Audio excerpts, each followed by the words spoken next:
今天，我们将见证新的开始。本轮考核需辨明灵材真伪，找出隐匿符律，限时1炷香。开始。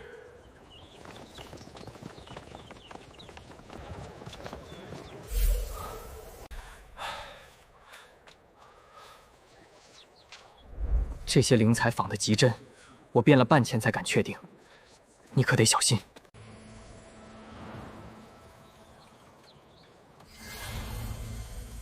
真是不可思议。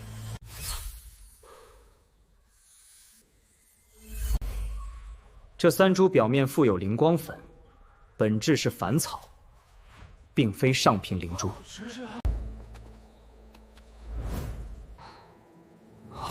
没错，3处假灵材全中。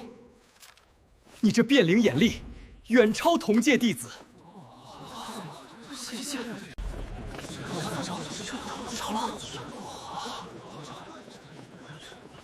场内还有一张违禁隐匿符箓，栖息藏在杂物间方位。我去动动。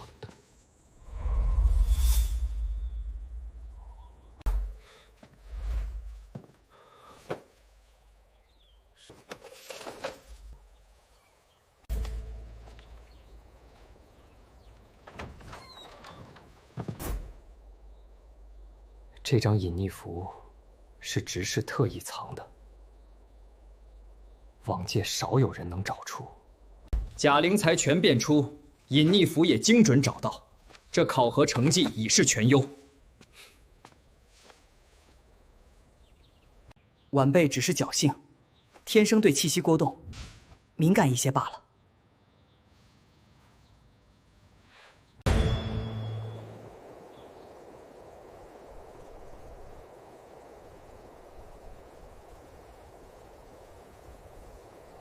考核结果已出，何超全优拔得头筹，苏强等9人紧随其后。可以啊你，一出手就拿了第1，这回历练稳了。先别急着高兴，历练才是真正的考验。这新人看着平平无奇，居然拿了全优。怕不是靠天赋碰运气。旺气辨真终究是术法，查案要的是实物本事，走着瞧。旺气之能，辅以细心查证，方为查事正道。莫要小瞧天赋根基。是。你10人获下山历练资格，先赴青阳城核查商户胡志灵骨失窃案。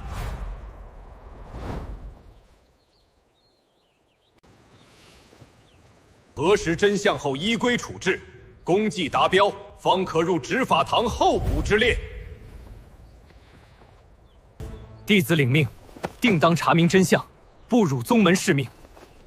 弟子也定好好办事，绝不脱腿。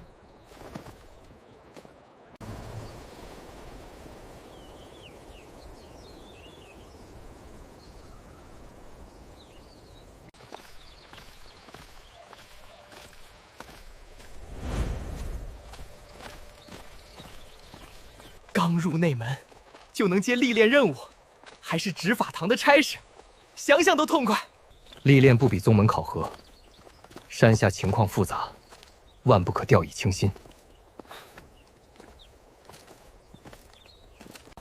知道了，有你这旺气的本事在，什么案子查不清楚？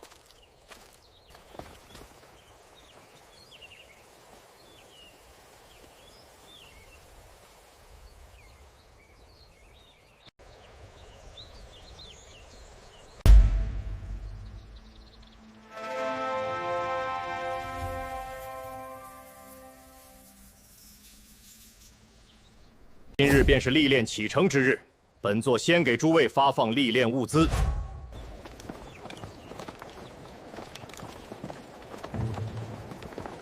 此令牌是历练身份凭证，临时做盘缠，传讯符可应急求援。下山之后，恪守宗门规训，不可视修为欺凌凡人，遇事多查证。是。历练分甲乙两组，甲组吴飞带队巡查北县3镇，乙组谭宗平带队巡查南县，何超、苏强暂入乙组。你2人先赴青阳城，协助核查灵谷失窃一案。让2个新人去查商户失窃案，未免太大材小用了吧？谁说不是呢？不过是些市井琐事，哪儿用得着宗门弟子出手？少说闲话，办好自己的差事。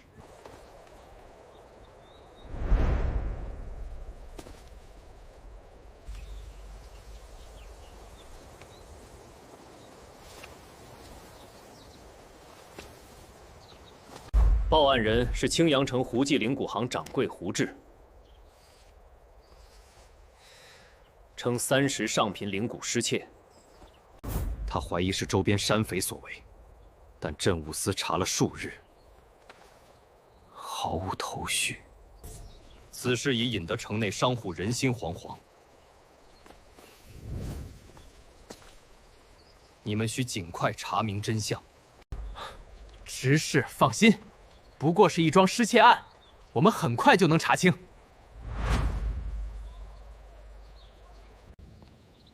弟子会仔细查验现场，多方取证，绝不会草率定论。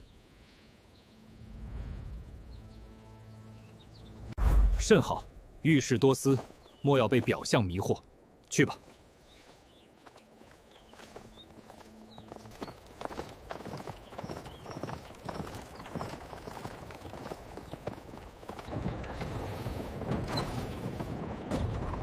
我还以为首案是什么大案，居然只是灵谷失窃。太没劲了。要是能遇上山匪、邪修之类的，还能多攒点功绩。民生无小事，灵谷是低阶修士与百姓的修炼根基。30上品灵谷不是小数目，失窃影响的是1成修士功绩。行吧，行吧，你说的有道理。反正跟着你查案总没错。青阳城情况为知，到了之后先去现场看看，别先下结论。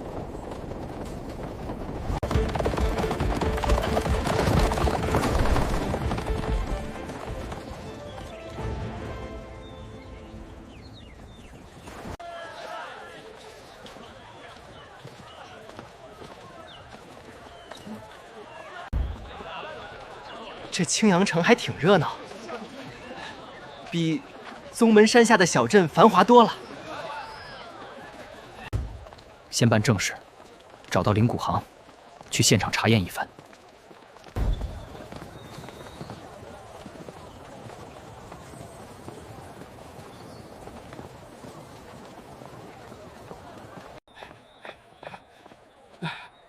2位可是青云宗来的仙师？可算把你们盼来了。仙师快坐，这事儿真是愁死我了。30上品灵谷啊！3日前深夜，后院库房门锁被撬，灵谷全没了，地上有修士脚印，这可如何是好？你且带我们去后院库房看看，我们要查验现场。好，好，好，2位仙师这边请，库房就在后院。您看这锁被撬的都变形了，贼人肯定力气不小。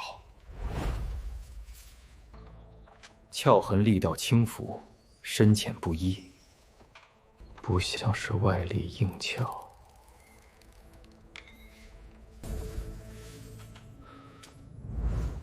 缸内上品灵光残留极少，反倒混杂着下品灵骨气息。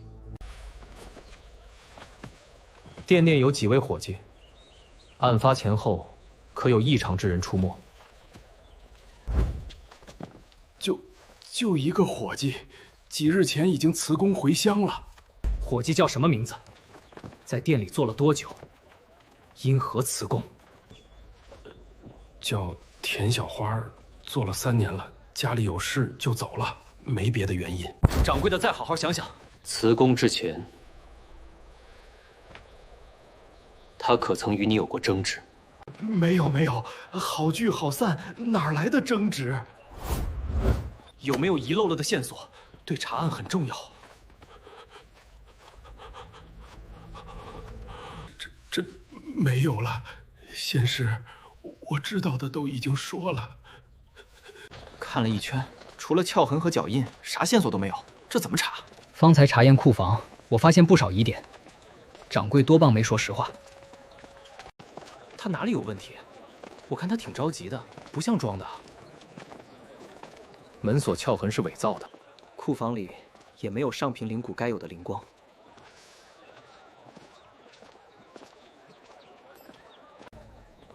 还有那个磁宫的伙计，掌柜提他是神色躲避。你的意思是，这事儿和那个伙计有关？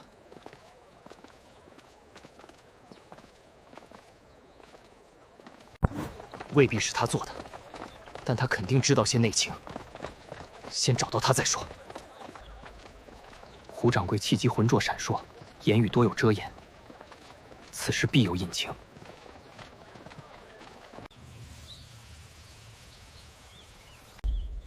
大神，请问田小花姑娘是住在这条巷子里吗？田小花啊，往里走第3个院门就是，她刚辞了工在家。多谢大神。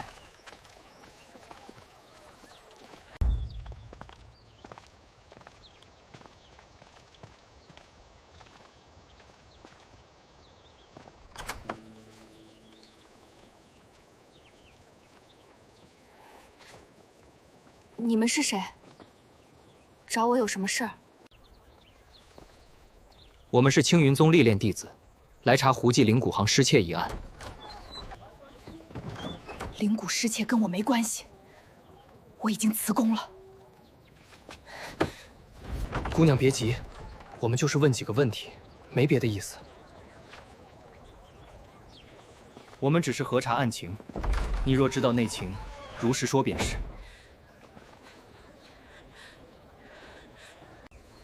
若是隐瞒不报，日后查出来，反倒会受牵连。进来吧，我知道的都告诉你们，这事儿我也藏在心里了好久。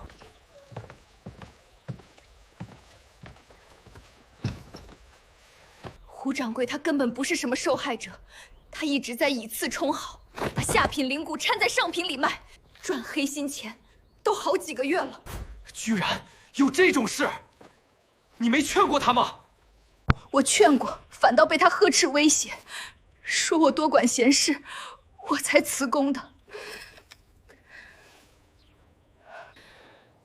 辞工前，我还看见他偷偷转移了一批上品灵骨，往城外去了。没过2天，就听说灵骨失窃了，我就知道是他自己搞的鬼。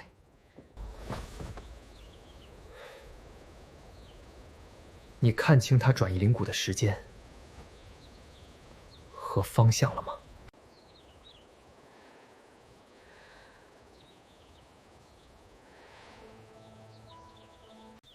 就是失窃前1天深夜，方向是城西边，具体去哪儿我就不知道了。前几日深夜我起夜，还看见胡掌柜自己推粮车往城外走呢。我当时还以为是去临县送货呢。人家商户的事儿，咱们少议论，快回家做饭去。二位请留步。方才说深夜见人推粮车出城，可否细说？你们是？我们是青云宗查案的弟子，还请二位告知详情。就是失窃前1晚，大概3更天，我亲眼看见他推着重粮车往城西郊的方向去了。车上盖着布，看着沉得很。多谢二位告知，这条线索对我们很重要。我说的没错吧？他就是自己把灵骨藏起来了。好个奸商，居然监守自盗报假案，骗到宗门头上了！我们现在就回去抓他，当面戳穿他的谎言。现在回去，他肯定矢口否认。我们得先找着赃物。有人证还不够，找到被转移的灵骨，才能让他无从辩驳。对，人赃并获，看他还怎么狡辩。那我们现在就去城郊找。往城西郊走，顺着他推车的痕迹，应该不难找到。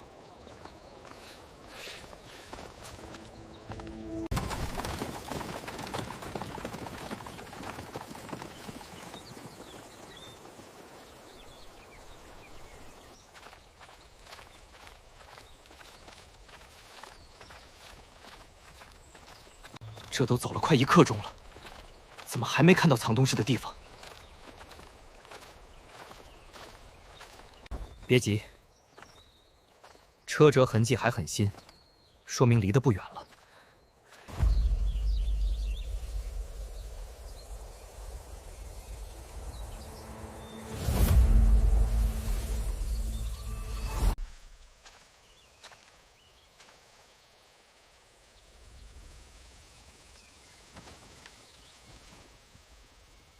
那边有上品灵骨的灵光，很浓郁，应该就是藏赃的地方。走，过去看看。要是赃物真在这儿，这事儿就板上钉钉了。快走！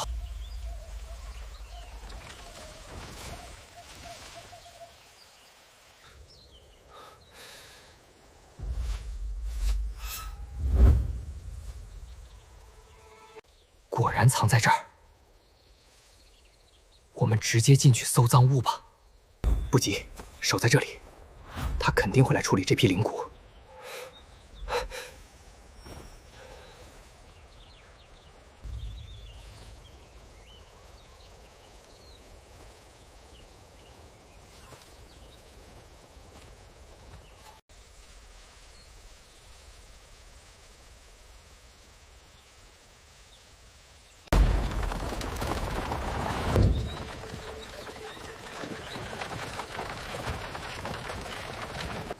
动作快点儿，把仓房里的灵骨搬上车，赶在天黑前运去临县。掌柜放心，这点活很快就干完。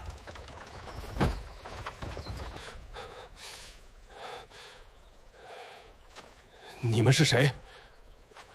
为何拦在我家仓房门口？胡掌柜，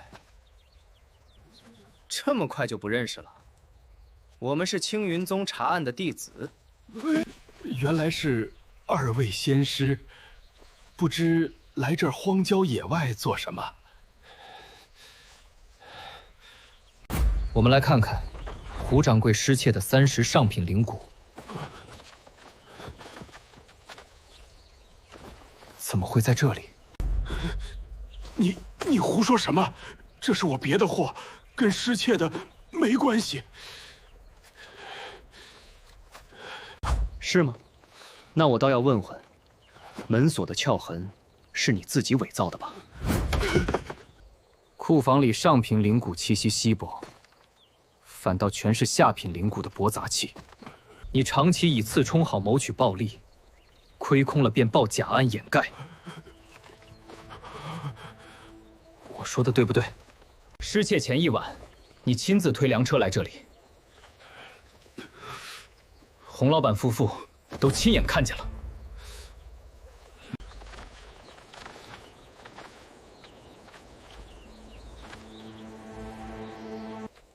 那天深夜，我确实看见你推车来这边，你可别不认。我们就是路过庄家的，没必要冤枉你。我真的错了，求您饶了我吧。前阵子赌灵输了一大笔灵石，补不上亏空，才想出这个法子，用下品灵骨冲进上品缸里，又把真的上品灵骨转移到这儿。本想抱失窃蒙混过关，等风头过了再把灵骨卖掉填空。你倒是打得一手好算盘，竟敢欺瞒宗门，简直胆大包天！按照宗门与城规，你需补缴所有亏空，还要受罚银与惩戒。如今人赃并获，跟我们回镇务司认罪伏法吧。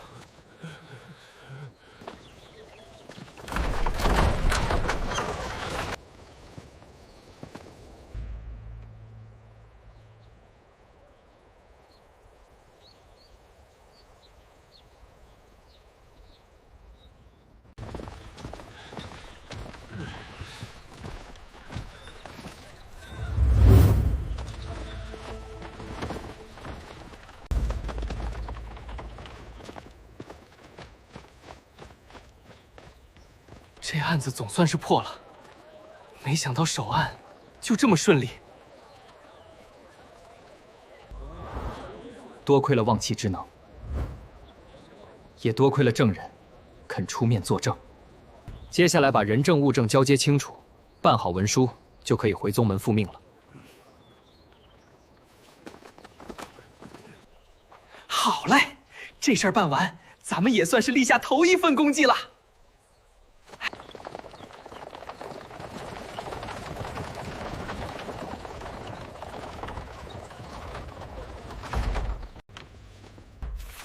人证物证俱在，胡志坚守自盗，以次充好，报假案，欺瞒官府，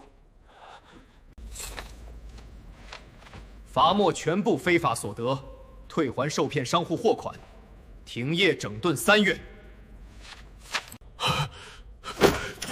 小人知罪，甘愿受罚，往后再也不敢犯了。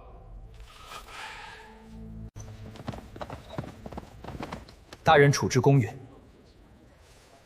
晚辈佩服。多亏2位仙师明察秋毫，不然我们还被蒙在鼓里多日。后续退还货款的事务，就有劳政务司跟进。2位放心，今日便逐户登记，3日之内全数退还给商户。这下总算尘埃落定了。是啊，总算能安心做生意了。多亏了大人明察秋毫，多谢青云宗仙师，还我们青阳城商户一个公道。早就觉他家灵骨不对劲，总算查清楚真相了，不愿赌了。诸位不必多礼，维护市井秩序本就是宗门分内之事。日后再遇类似事端，大可去政务司或宗门据点报案。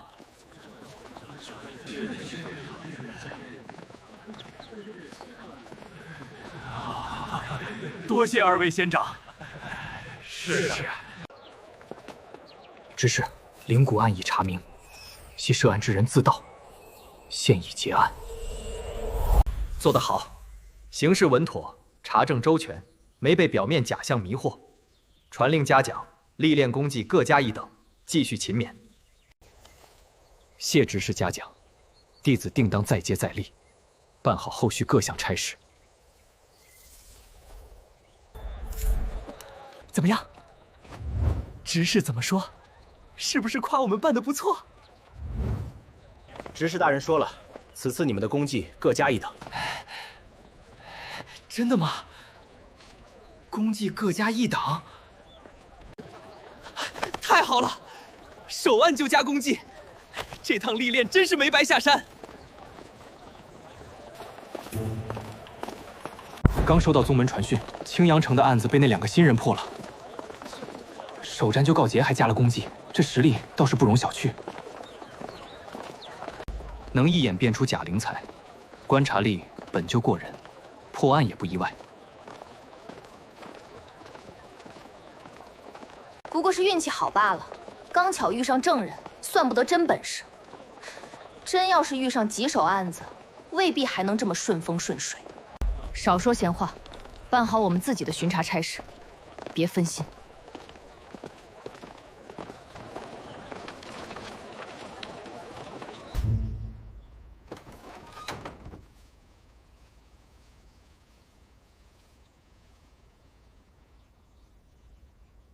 你一眼就看穿胡志有鬼，真是太厉害了！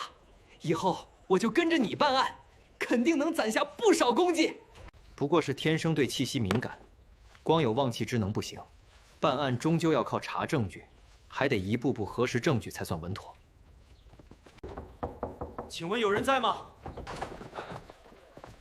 请进，不知是什么案子，需要协助。临溪镇有个药农之女赵淑失踪2日，家属怀疑被绑架。临溪镇归宗门辖下，镇务司想请2位前去核查。失踪案，刚办完一个又来一个，正好接着往下查。知道了，我们即刻收拾行囊，动身前往临溪镇。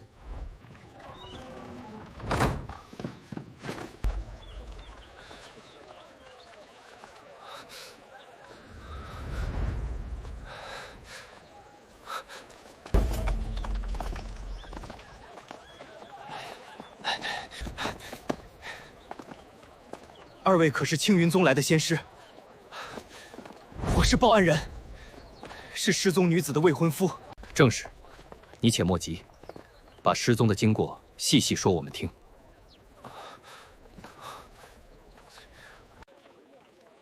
7月13日清晨，他出门进山收药，就没回来。等了1天1夜，还是毫无消息了。山里找遍了，镇上也翻遍了，就是找不到人。他平日出门收药，都是独自一人，有没有结伴同行的人？大多是一个人，有时会和药堂学徒一起。那天独自去的。他最近可有什么异常？有没有与人结怨，或是提过什么事？没听说结怨，就是前几日看着心事重重，问他也不说。我以为是收药累着了，没多想。现在想想真是后悔。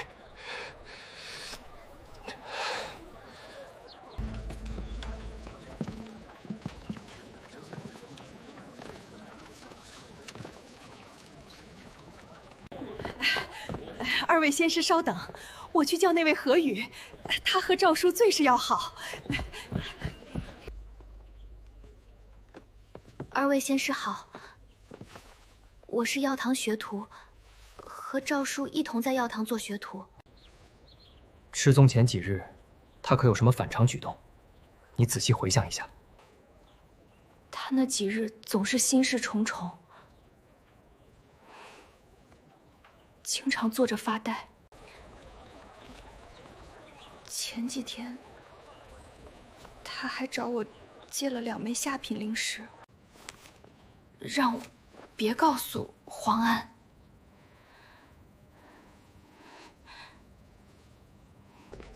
没说具体用途，只说有急用，过些日子就还给我。他平日可有什么喜好？常去镇上哪些地方走动？他以前偶尔会去镇上的灵草赌摊玩，因为这事儿和黄安吵过好几次，后来他说戒了，就没再去。可前几日我听人说，又在赌摊那边见过他的身影。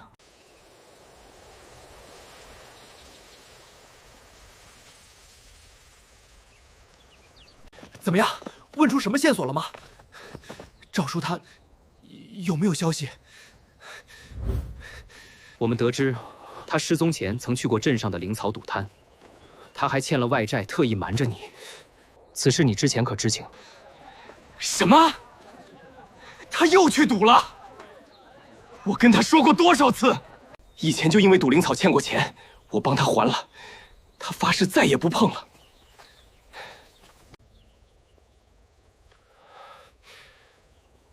怎么又去了？都怪我没早点察觉他不对劲。你先别自责，现在关键是找到人，赌摊是重要线索。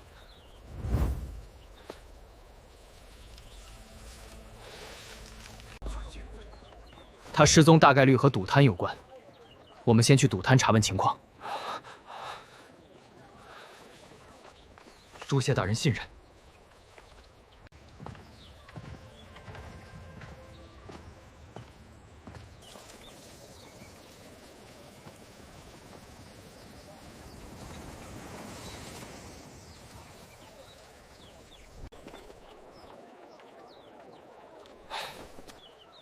就是这里了，这灵草赌摊居然敢明目张胆开在镇上。这类赌摊鱼龙混杂，最容易滋生事端。我们进去看看。等下直接表明身份，还是先装作客人打探消息？直接表明身份即可。摊主若心里有鬼，一望便知。等下我来问话。你留意周围人的神色与异常反应。明白，放心吧，我肯定盯紧了，不会漏过疑点。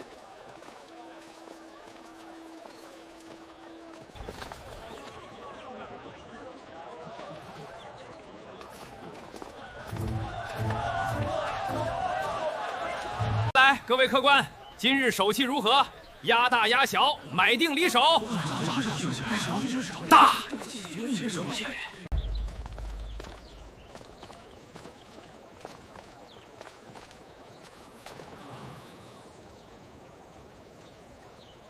二位客官，要玩2把吗？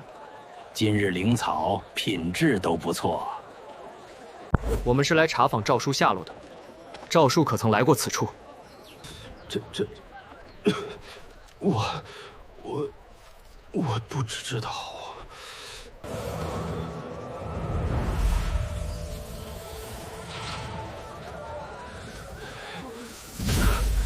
你气机浮动，言辞躲傻，分明是在隐瞒实情。若是知情不报、包庇事端、按律同罪，你可想清楚？别！仙师说我全都说。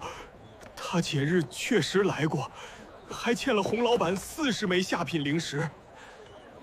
洪老板是谁？他是做什么营生的？洪奇，是镇上洪记客栈的老板，常年在我这儿放债吃力。放债的是洪老板，他身边总跟着沈丽、袁虎2个帮手，不好惹得很。赵叔欠了钱之后，就再也没来过。我真就知道这些。洪记客栈在什么位置？你带我们过去一趟。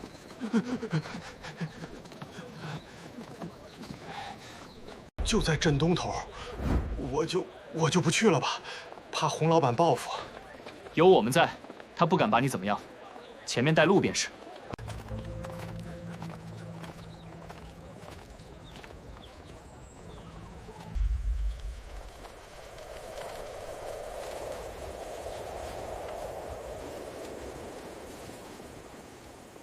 就这么放他走了？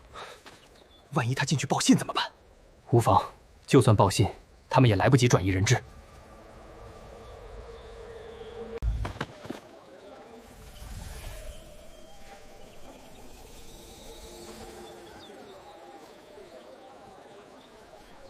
院内有4道男子气机，还有2道女子气机，其中1道女子气机微弱，带着惶恐惊惧，是被拘禁征召。这么说，赵淑贞被他们关在这里，大概率是他。另1道女子气机沉稳，应该是金露。那我们现在怎么办？直接冲进去救人吗？不可莽撞，我们只有2人，他们有4个男丁，还有人质。你守在后门，防止他们从后院转移人质或是趁机逃跑。我从前门进去，先稳住他们，伺机而动，里应外合。好，那你小心点儿，有动静我立刻冲进去帮你。放心，我自有分寸。你守好后门，别让任何人跑了。嗯。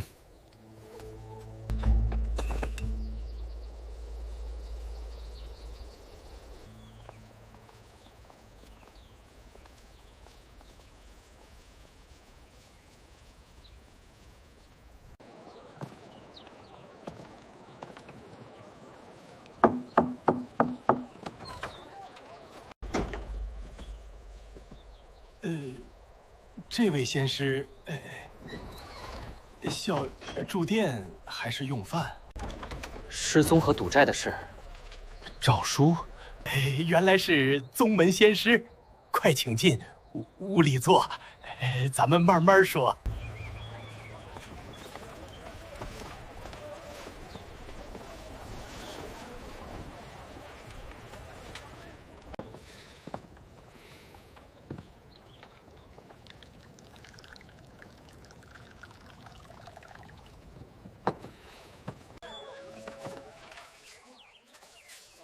当家的，外面是谁啊？吵吵闹闹的扰人清静。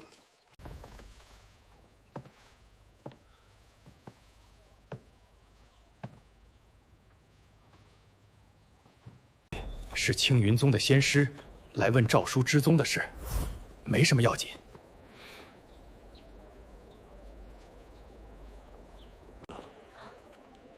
失踪了？什么时候的事？怎么会这样？他还欠我们40枚下品灵石呢，这失踪了，找谁要去？你倒是消息灵通，我们刚查过来，你就知道他失踪了。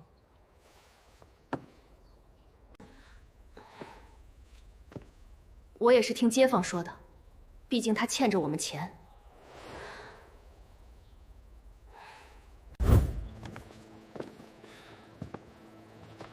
赵叔一个普通药堂学徒，你们肯借这么多？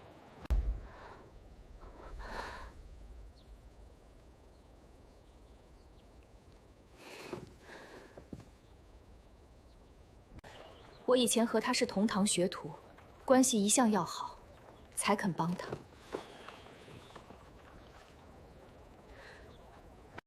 我以前和他是同堂学徒，关系一向要好。 才肯帮他。我怎么听说他是欠了赌债才借的钱？赌债是没有的事，许是旁人误会了。我们可是正经生意人。正经生意人。7月13日那天，你们2人在哪里？ 那天啊，我和另外2个人在客栈对账，从早到晚都没出门。当日上午便已失联，你倒记得清楚和谁在一起？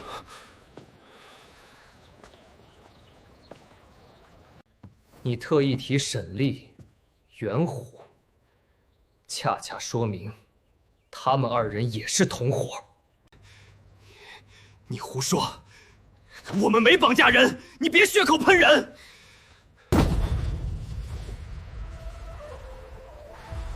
来人呐！有人在客栈里闹事！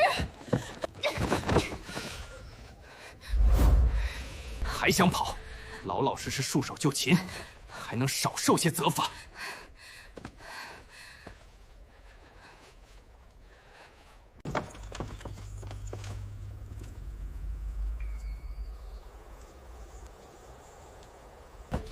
把地窖打开，人在下面，别再装了。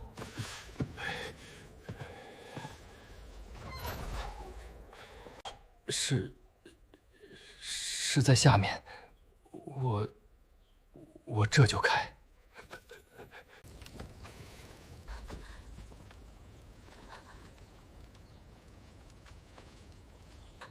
多谢仙师相救。 我以为我再也出不去这个地窖了。姑娘别怕，已经没事了，绑匪都被我们抓住了。你有没有受伤？他们有没有对你动粗用刑？我没事，他们就把我关着，没伤我，就是不让我出去。没事就好。 我们这就送你回去。你家人都很担心你。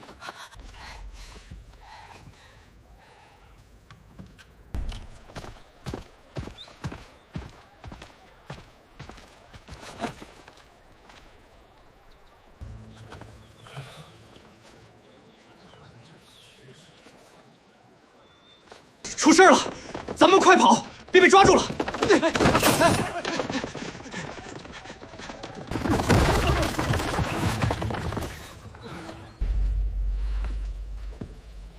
说，到底是谁指使你们的？还不从实招来！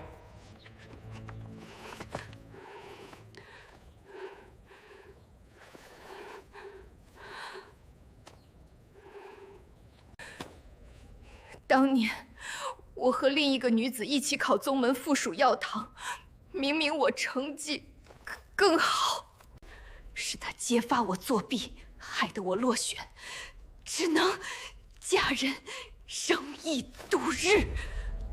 我讨厌她，就是让她尝尝身败名裂的滋味。我让红旗设赌局引她上钩，欠了债就把她绑起来。本来想逼她交出家里的草药配方，再放她走的。就因当年这点私怨，你便设局害人，可知触犯律法。我知道，可我就是咽不下这口气。我不甘心输他。都怪我鬼迷心窍，听了他的话，我知罪。我们也知罪，不该帮着拘禁人质，求从轻发落。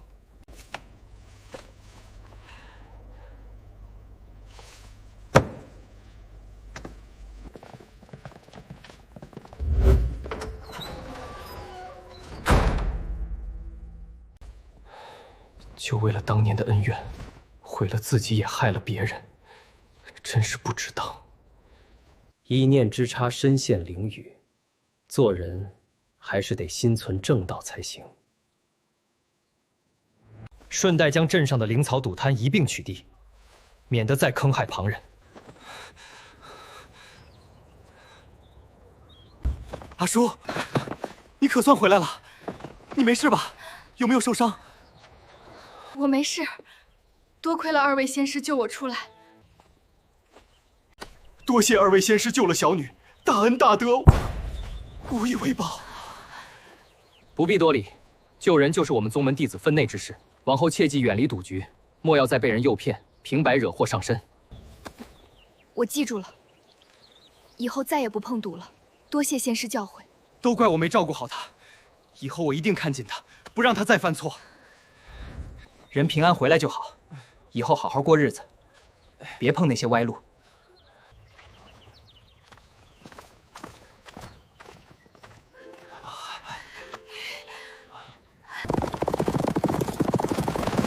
又有消息了，林溪的失踪案也被那2个新人破了，连人带赃一窝端，还顺带着端了赌摊，这也太厉害了！什么？又破了？这才几天，怎么可能连破2案？该不会是碰巧遇上的吧？哪有这么神乎其神？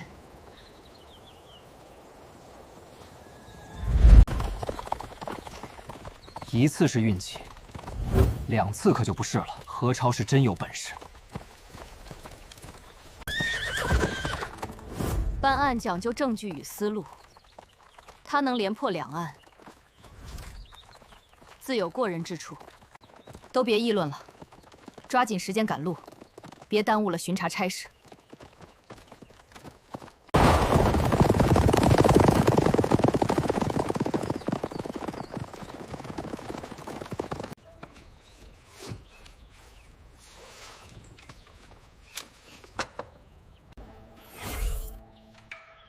林溪一案办得妥当，思虑周全，救人及时，甚好。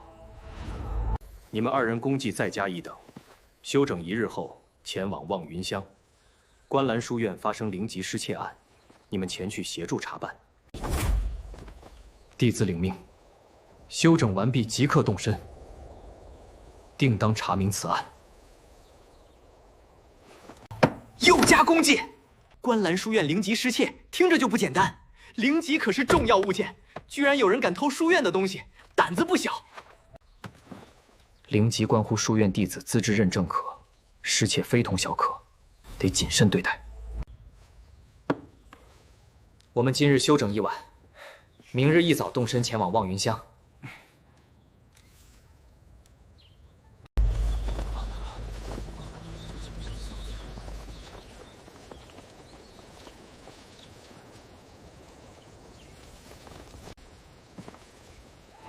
领队，我们连日排查书院边，丝毫线索都没有，实在无从下手。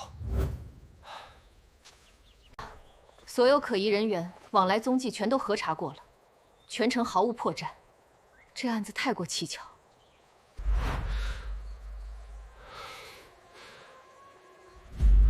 我知晓众人辛苦，只是宗门历练任务紧迫，此案必须限期侦破。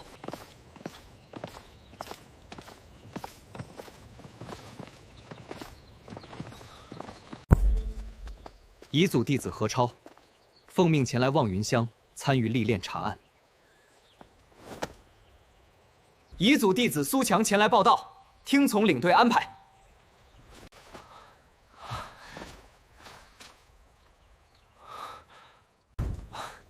你们终于到了，我等你们许久，这下咱们彝族总算补齐人手了。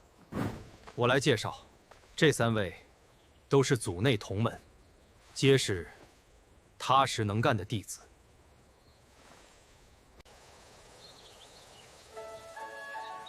往后共事查案，还望各位同门多多照应，齐心协力侦破案件，完成宗门历练任务即可。相互照应，共破此案。此前我们数轮排查，始终没有突破。如今你们2人到来，正好带来新思路。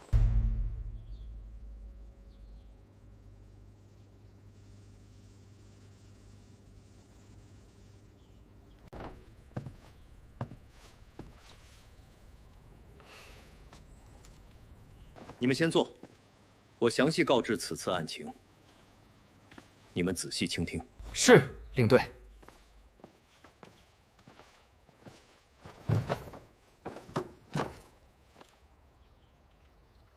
望云乡观澜书院失窃1卷灵籍，名为《基础吐纳诀拓本》。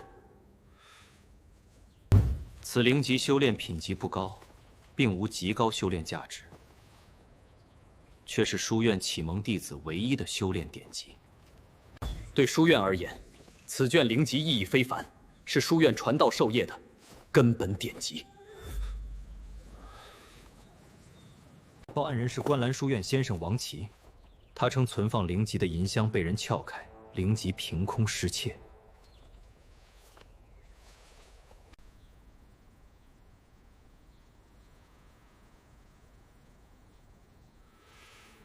最诡异的是，案发现场干净整洁，没有留下任何作案痕迹，排查难度极大。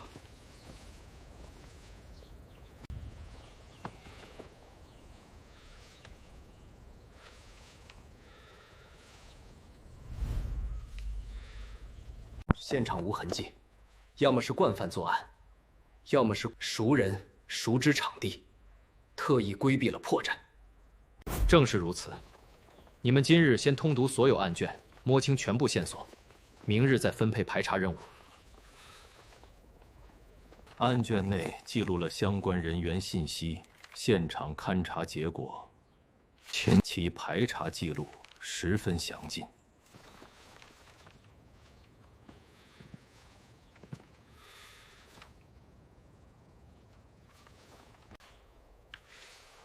我先查看相关人员底细，重点核实报案人的相关信息。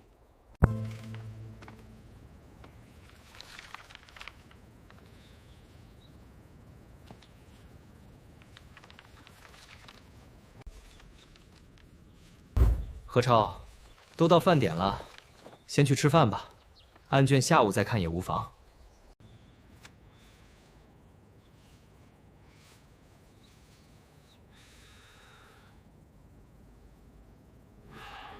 不急，我总觉哪里不对劲。案情记录清晰，人员风评极好，能有什么问题？世间再无完美之人，完美之事。10年口碑毫无瑕疵，太过规整。毫无非议、毫无瑕疵的口碑，反而显得刻意反常，暗藏蹊跷。你是说，他的好名声，有可能是刻意伪装出来的？暂且不能定论，但这绝对是本案最值得深挖的疑点。先吃饭，饭后再查证。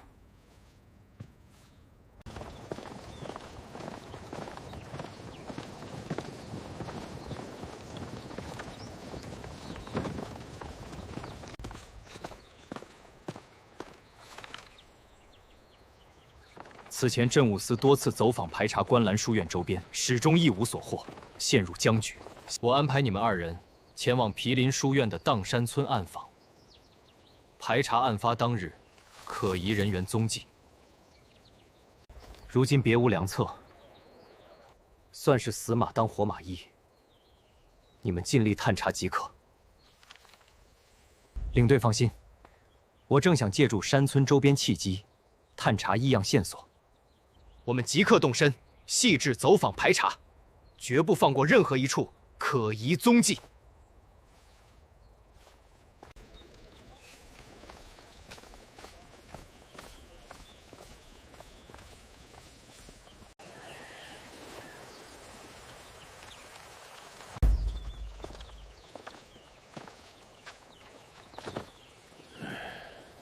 两位老人家，我们是官府差役，想向二位打听一桩近期的怪事。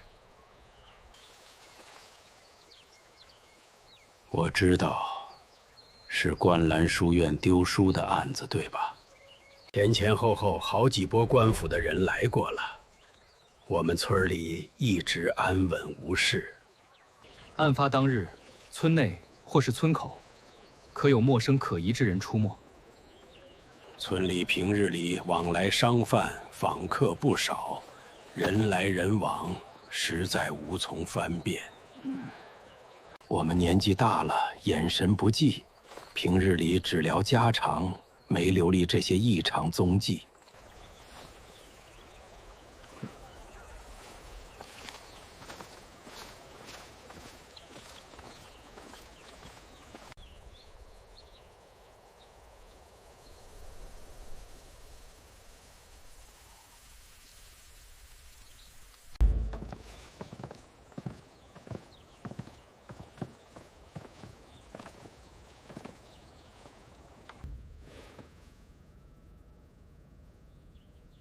现场看着确实毫无破绽，难怪此前排查毫无收获。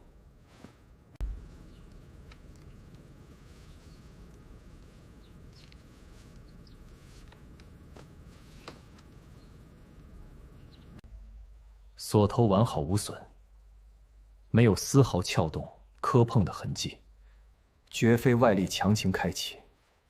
没有撬动痕迹，那难道是窃贼自带钥匙，顺利开箱？没错，大概率是内部人员作案，或是持有专属钥匙的熟人。书院地处村落中心，白日人多眼杂，作案极易被人撞见。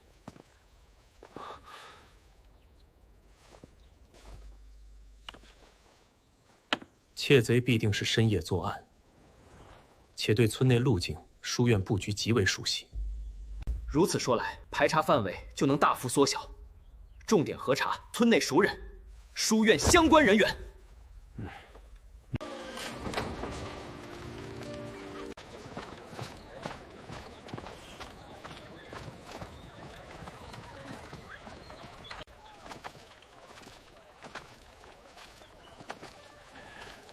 两位差官奔波一日，辛苦了。天色已晚，不如到我家中吃顿便饭。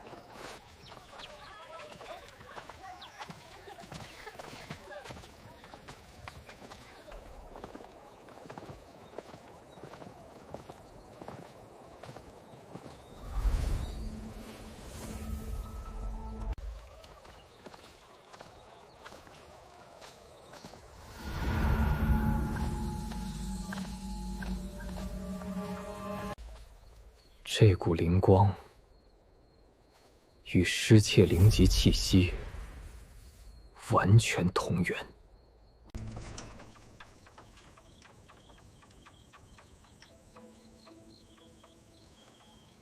村里那些老故事，您还记得多少？记得一些。怎么了？只是好奇，想听听村里的旧事。哦，那可就多的。老人家，听闻您孙子曾在观澜书院求学，不知学业如何？孙儿高小龙，几年前确实在书院读书。王先生当初花言巧语说能引荐宗门，帮孩子打通修行门路。我们普通农户不懂门道，信了他的话，掏空大半积蓄打点关系。倾尽积蓄之后，他并未帮忙引荐宗门，一分用处都没有，最后连宗门的门槛都没能摸到。白费钱财。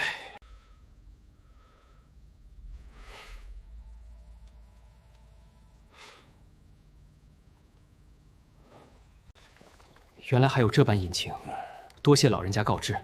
此事我们会重点核查。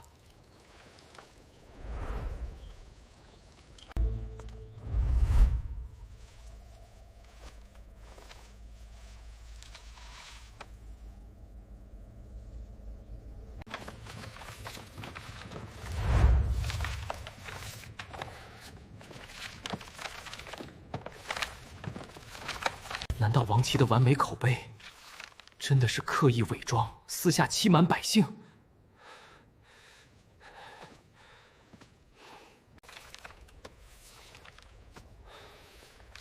不止一户受害，我正在核对近7年的投诉备案。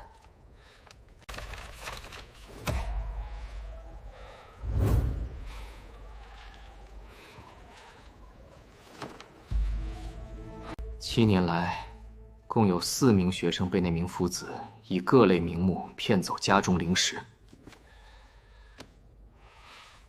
这4起骗局，全部发生在王琦入职观澜书院的10年间。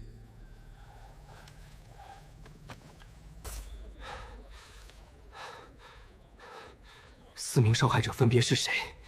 家长可有备案信息？第1位，季敏佳，其父季广元，是镇上的修锁匠人，妻子早年离世。第2位受害者，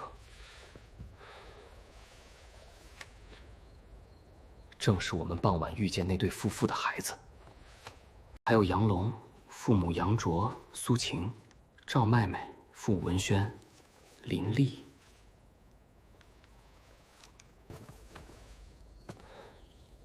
这么多受害家庭，为何从未有人公开状告，或是大肆声张，误了孩子学业？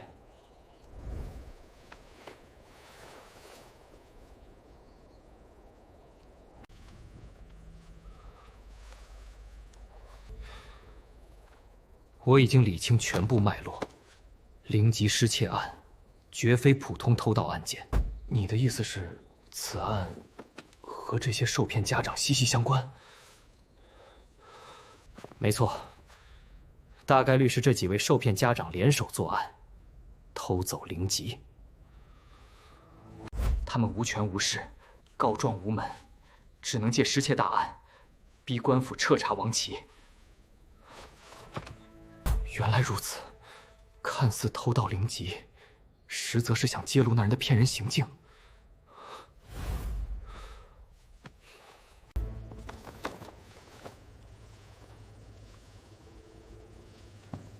先吃点东西垫垫肚子。接下来我们可以如何行动？即刻动身，前往青梅路，找到此案主谋，那个修锁匠。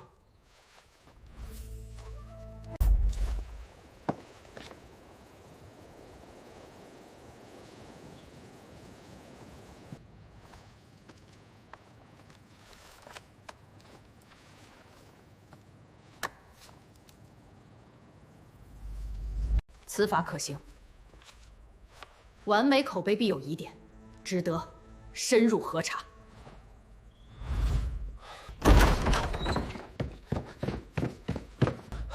领队，刚刚收到消息，彝族何超已经率先找到案件关键线索。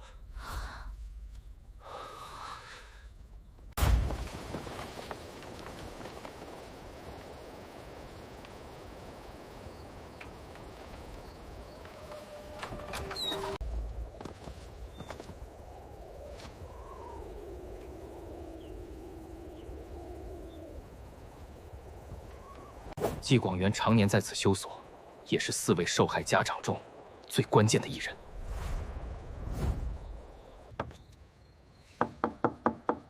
他精通锁具机关，能无声开启银箱，必然是主谋。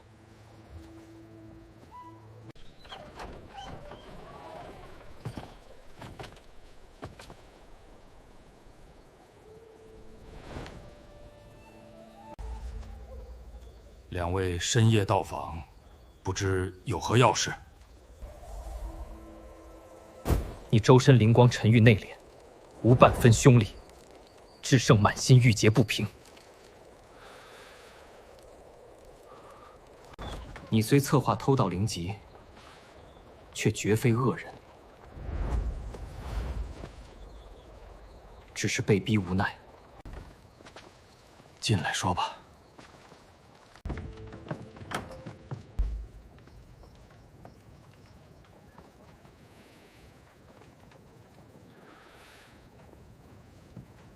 7年前，你女儿求学观澜书院，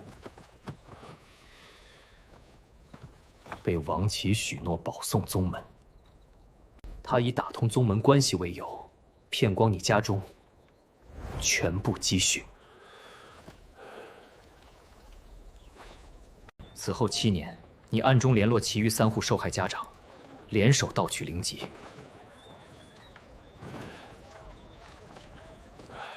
你们的目的从不是偷盗牟利，只为逼官府彻查骗局。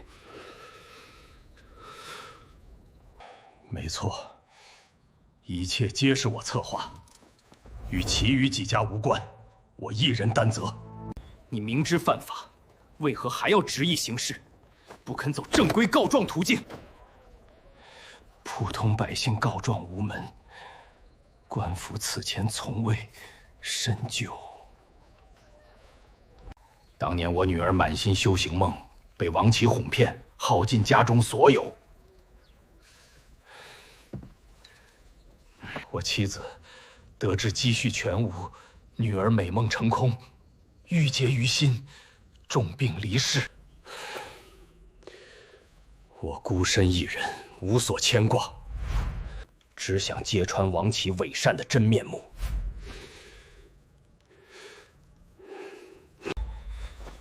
你是何时发现王琦所谓的引荐宗门，从头到尾都是骗局？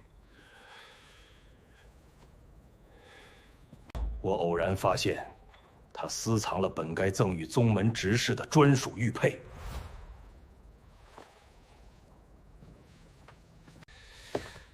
那枚玉佩，他骗人的凭证，所谓门路引荐，全是虚假说辞。我逐一寻访受害家庭，记录下所有诈骗明细，整理成账本。我凭借修锁手艺，复制了书院银箱钥匙，深夜开箱取走灵籍。熟悉村内路径的人负责藏匿灵籍，本打算等真相大白后归还。没想到官府排查多日，始终没有查到诈骗这条关键线索。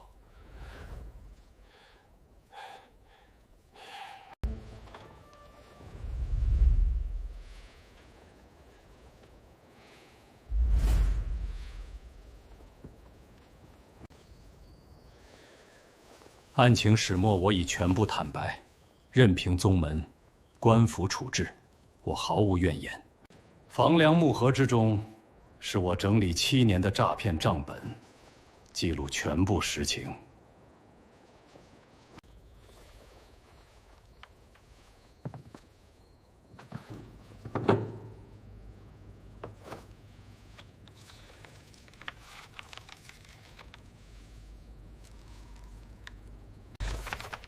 笔笔清晰，字字属实。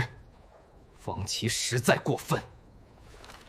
账本证据确凿，足以揭穿王琦伪善面目，还所有受害者公道。事不宜迟，我们即刻返回政务司，上交证据，禀报实情。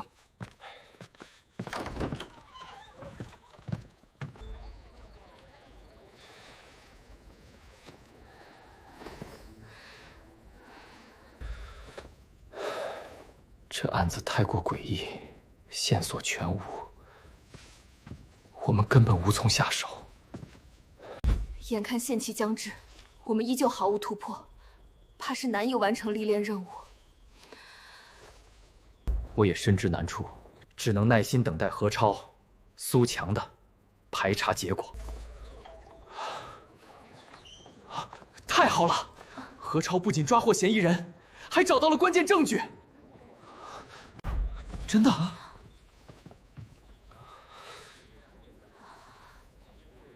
短短1日便突破僵局。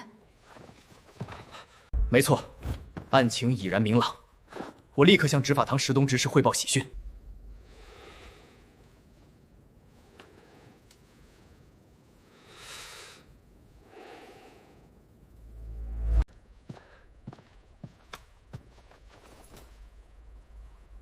执事大人，喜讯！遗祖弟子已成功侦破灵吉失窃案，查获嫌疑人。当真？我正为此案限期焦灼，速速带我前去。何超、苏强已押解嫌疑人返程，即刻可抵达镇武司。好，我在此等候。此番多亏遗祖弟子细致探查，突破困局。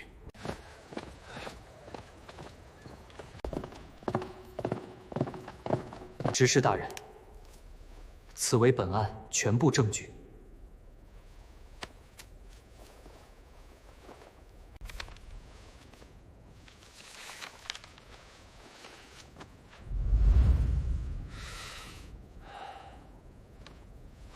身居尸位，欺世盗名，诈骗百姓，罪证确凿。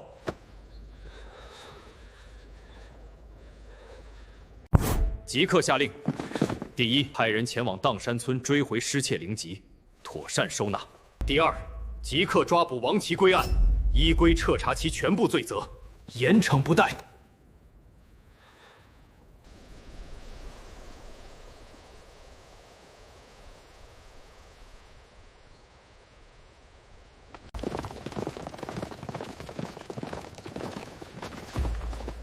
听闻遗祖侦破灵吉失窃案，我带甲组众人前来会合，等候执事安排。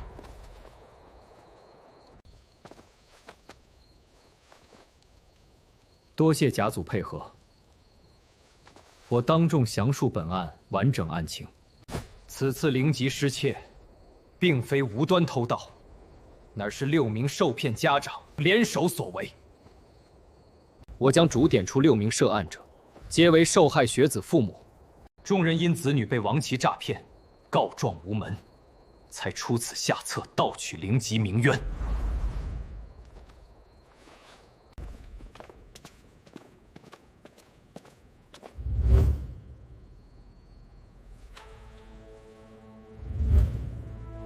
此为整理出的7年诈骗记录，笔笔属实有据。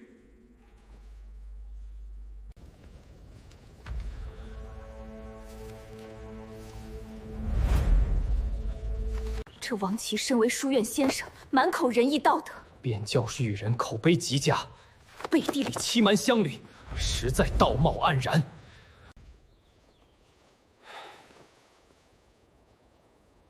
此事，宗门与镇武司亦有疏漏。若早前重视百姓零散投诉，细致核查，便不会连累诸多家庭受害。国法宗门规矩向来法不容情，但本案事出有因，情理亦可斟酌。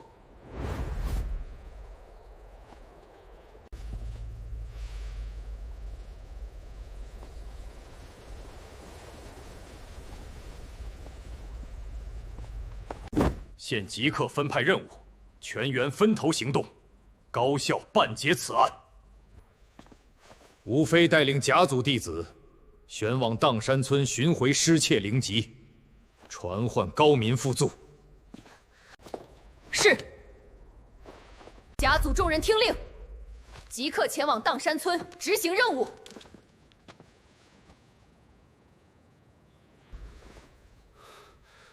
谭宗平带领遗组弟子分头传唤杨卓、苏晴夫妻与赵文轩、林丽夫妻。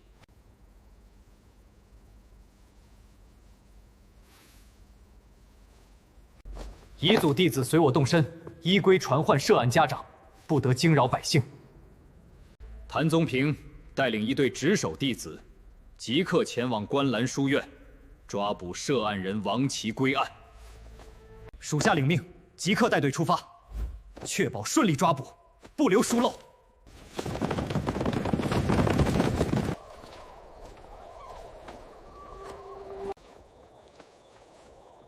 我等所为，只为讨回公道，绝非蓄意作乱。我们自愿配合调查。多年冤屈无处诉说，今日能查清真相，我们毫无怨言。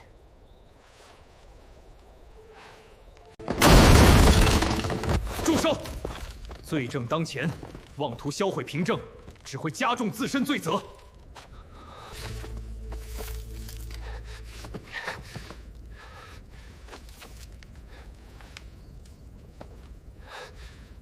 深夜的砀山村静谧清幽，月色洒落民居屋顶，院落灯火零星亮起，晚风微凉，氛围沉静。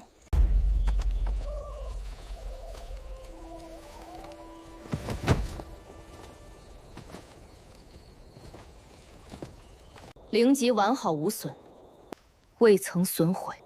你二人主动认罪，请帖可酌情考量。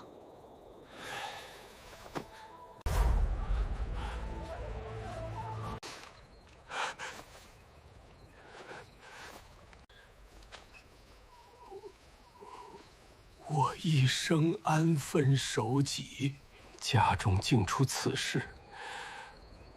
父亲，孩儿不孝，让您蒙羞。我此举只为讨回被诈骗的公道。骗子骗光家中积蓄，毁了孩子前程，我实在别无他法。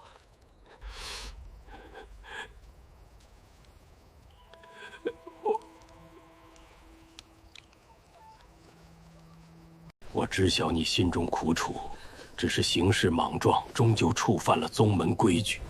普通农家院落灯火柔和，屋内陈设朴素，孩童稚嫩哭声响起，氛围心酸无奈。娘，不要走！娘，父亲。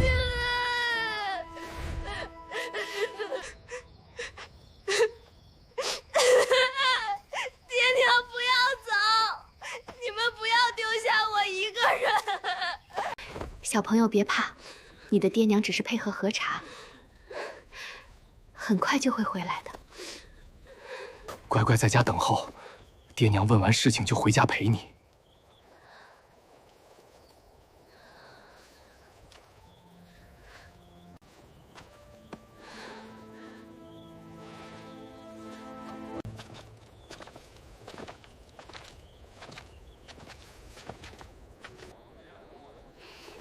我们知晓有错，绝不逃避，愿意接受宗门一切处置。弟子有序职守，连夜开展审讯工作，流程严谨规范。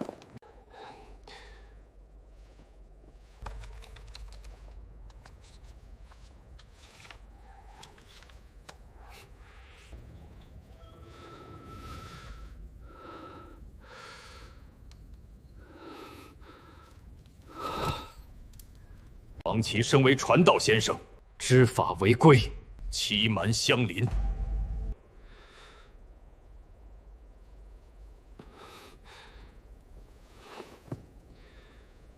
即刻革去书院先生身份，罚没全部非法所得，移交刑律堂处置。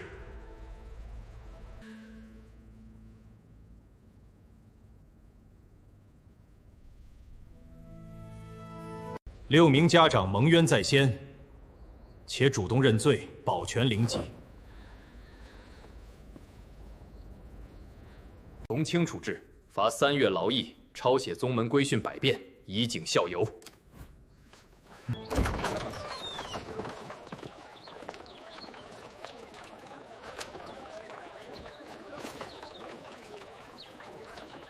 拂晓天光微亮，乡镇街巷渐苏醒。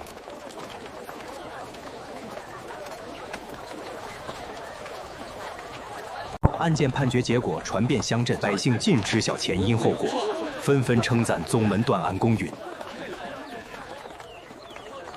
原来王琦是伪善人，宗门查清真相，还了大家公道。有情有理，法度分明，这般处置，我们百姓心服口服。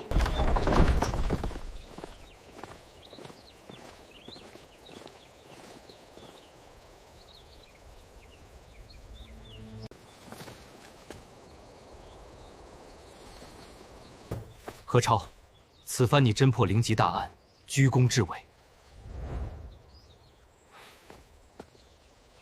着实难得。快来尝尝这些灵石，算是宗门对你勤勉办案的小小嘉奖。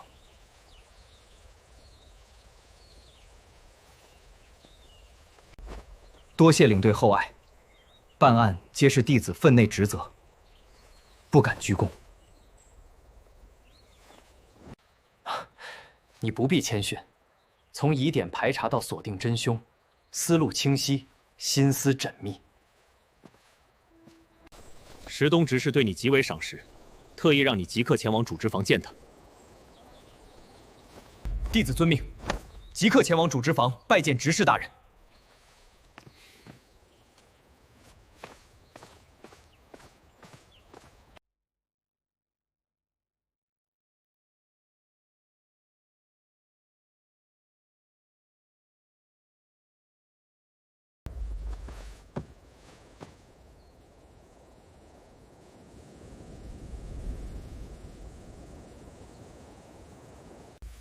弟子拜见执事，不知执事有何吩咐？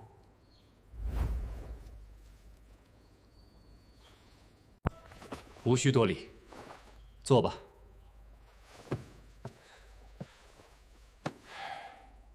此案前期多人排查无果，你为何能快速锁定关键疑点？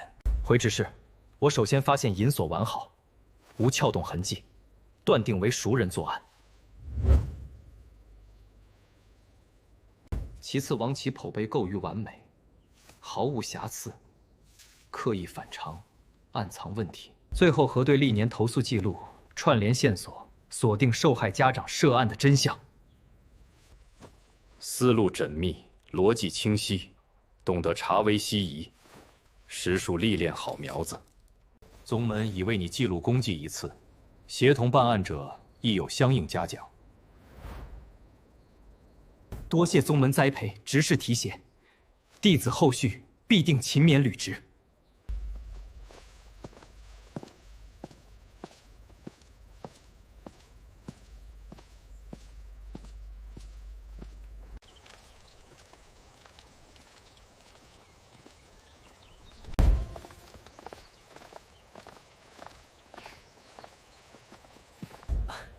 何超，你真是有勇有谋，此番破案，着实让我们佩服。思路清晰，行事稳妥，实力值得认可。不过是细心排查线索而已。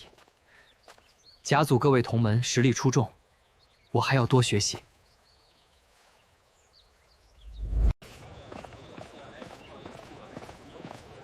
两位同门，执事传令，派发新的历练任务。苏江县散修家属求助，有修士离奇失踪，命二人协同查办。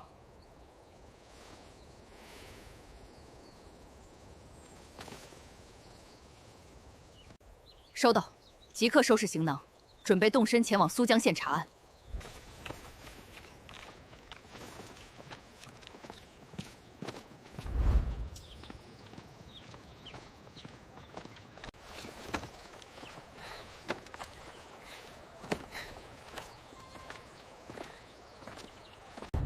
能和甲组联手办案，实属难得。此番定能学到不少查案本事。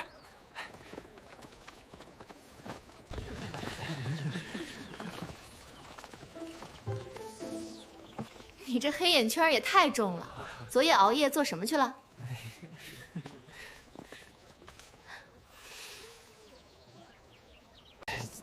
昨夜闲暇，熬夜研读符箓典籍，一时忘了时辰。勤学苦练是好事，但也要劳逸结合，切勿伤身误事。谨记领队教诲，后续定会合理安排作息，专心履职办案。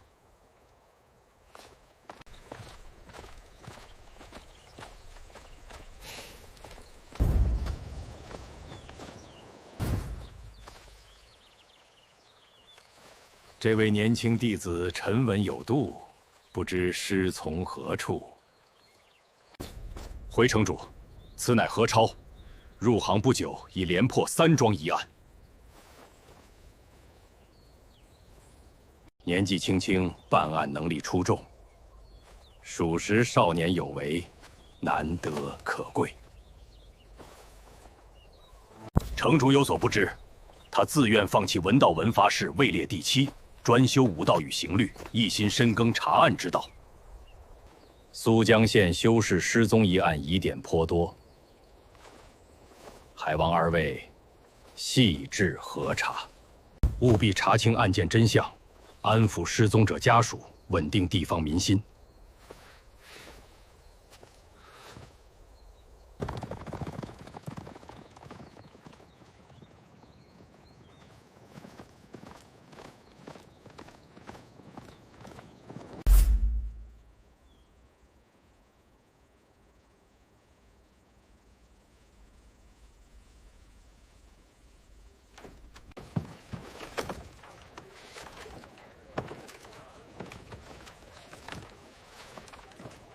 昨晚我们大致梳理了本地情况，今日一早便前往事发宅院。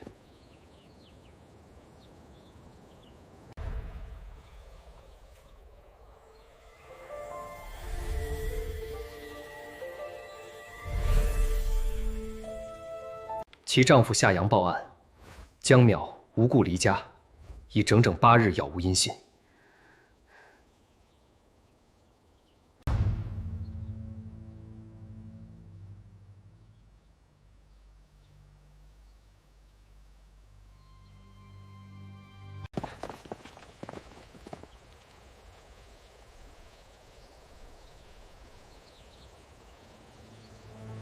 不知宗门特意派人前来，是觉得我们本地查案不力？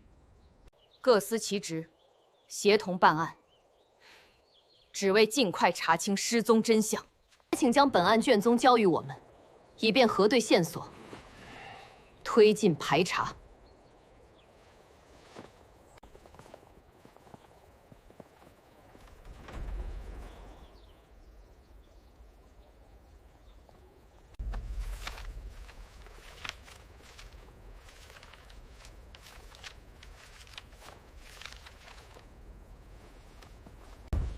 卷宗记录太过潦草，仅有基础报案信息，毫无参考价值。无现场勘查记录，无契机痕迹留存，关键线索尽数缺失。确实疏漏颇多，此案疑点重重。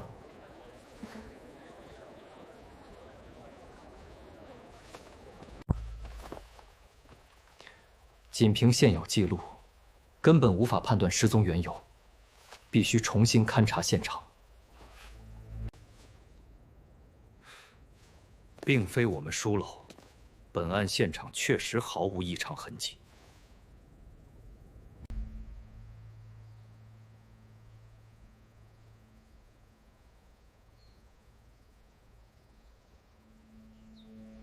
据江淼丈夫夏阳供述，失踪当日晨间一切如常。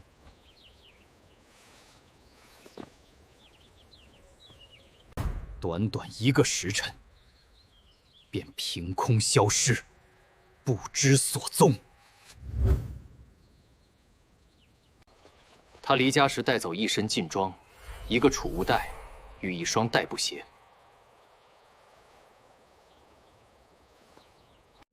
宅院前后皆有护院值守，无一人看到江淼出门离开。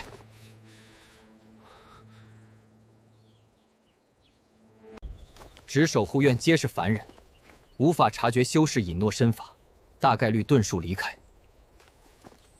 我们已搜遍宅院内外、周边街巷，未找到任何有效踪迹。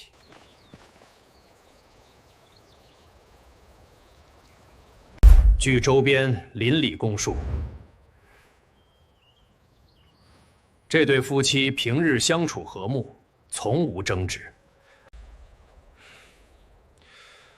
屋内陈设完好，无打斗、争执痕迹。可排除家庭纠纷作祟。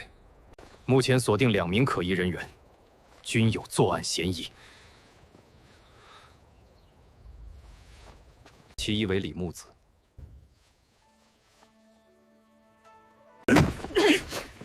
便是第2名嫌疑。此前，他曾与灰衣女子发生过数次争执，但2人皆有完整不在场证明，暂时无法判定涉案可能。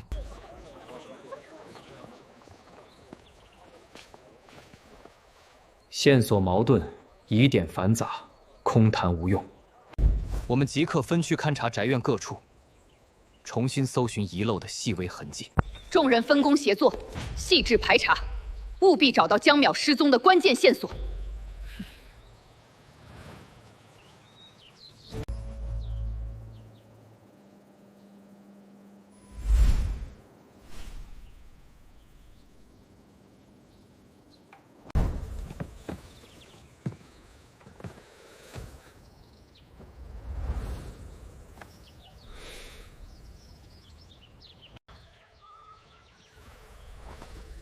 床头萦绕淡蓝色离别契机，主人走时心绪复杂，满是纠结。床头柜处残留灰色仓促气息，他收拾行囊时十分急切。如此说来，他是主动离家，而非被人胁迫掳走。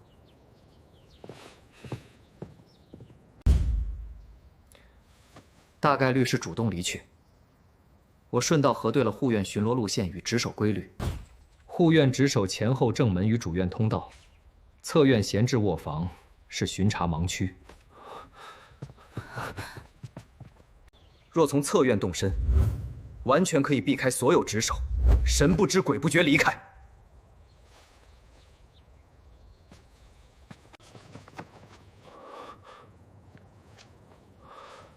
这处偏院常年控制，我从未想过能从此脱身。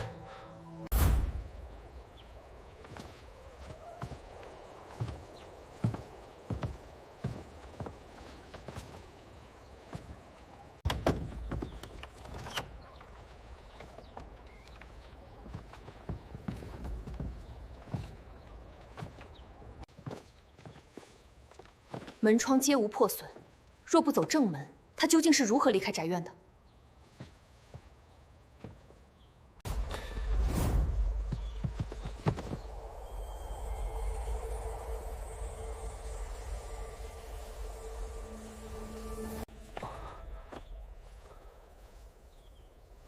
床底有异样灵光残留，应该是仓促间遗落的物件。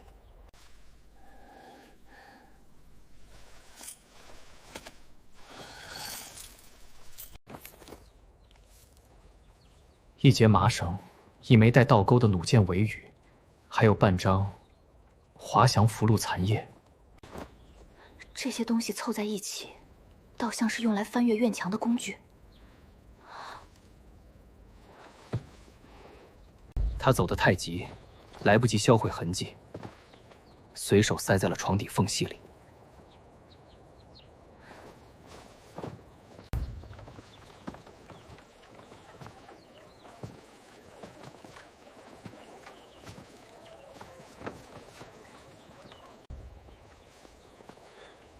对面那棵槐树枝干粗壮，位置正好对着这间卧房窗户。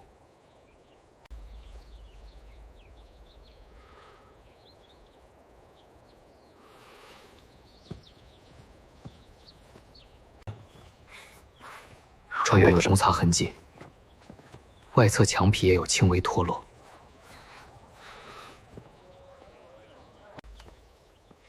你的意思是，他借助绳索，从窗户滑到了对面的槐树上？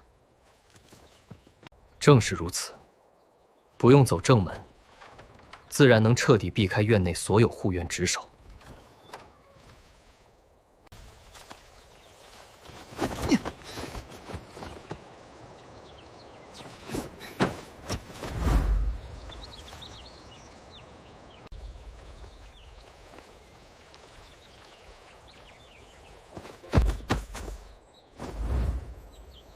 枝干上有弩箭穿透的孔洞，还有纤纤折痕，与尾羽完全吻合。麻绳另一端拴在卧室床腿上，他顺着绳索滑到这棵槐树上，最后借助低空滑翔符飞出院落范围，全程无需踏足正门半步。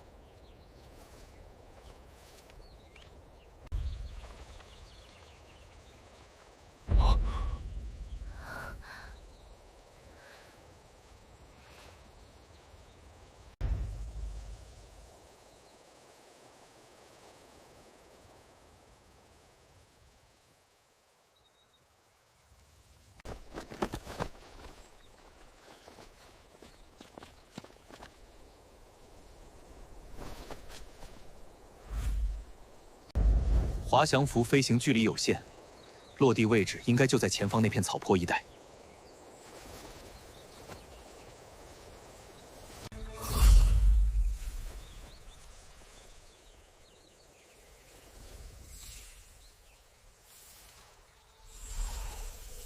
坡下有熟悉的衣物灵光残留，正是滑翔符落地的大致方位。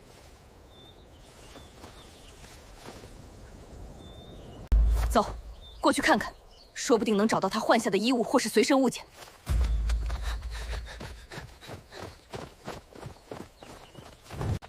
我跟在二位身后，若是找到证物，也好及时回去通报。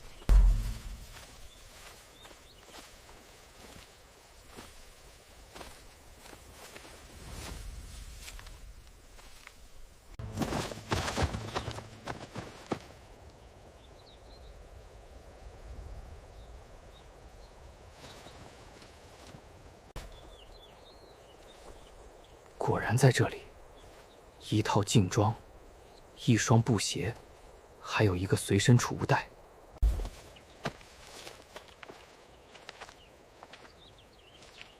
看款式与料子，确实是散修常穿的处刑装束。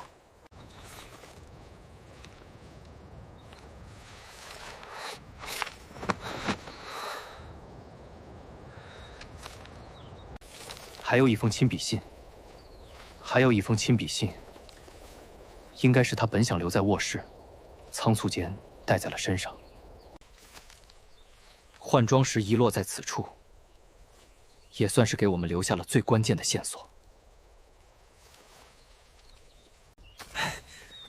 找到了这么多重要物证，我这就回去禀报韩首座。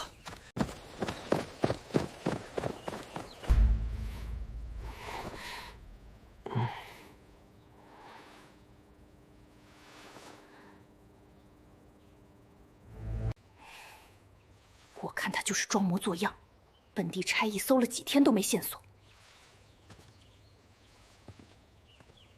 宗门弟子来了半日就能找到，我可不信有这么神的本事。查案之事，不可妄言，耐心等候消息便是。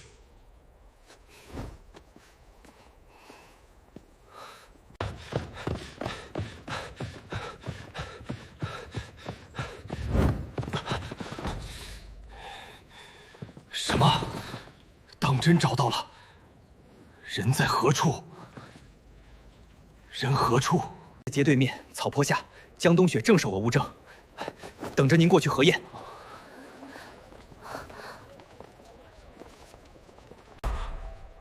他真的走了。他竟然真的就这么走了。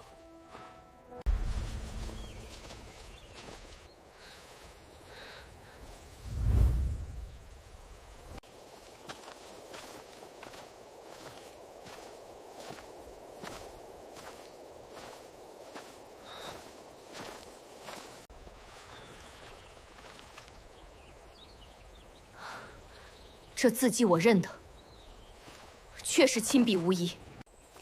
好，先将所有物证妥善收好，我们回宅院再拆信查看内容。书信之中，想必写清了他离家的缘由与如今的去向。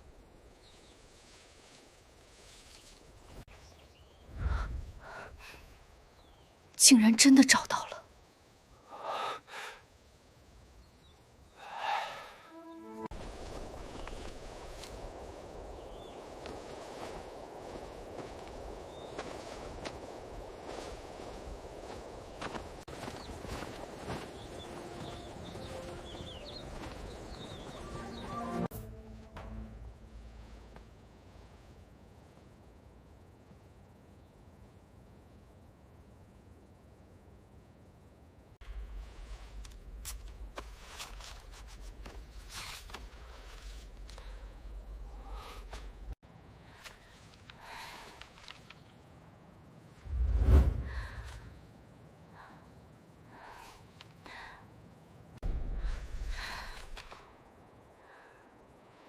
信中写了他离家的全部缘由，竟是因为孩子的身世。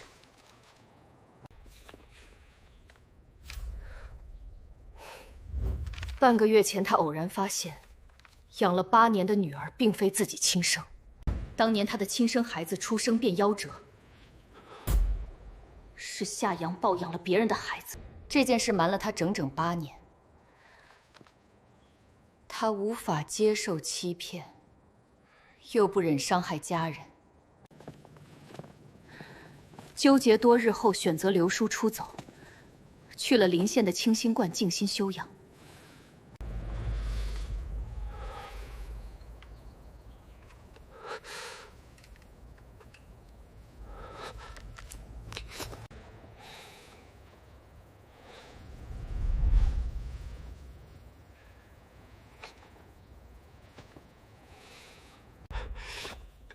是我的错，全都是我一个人的错。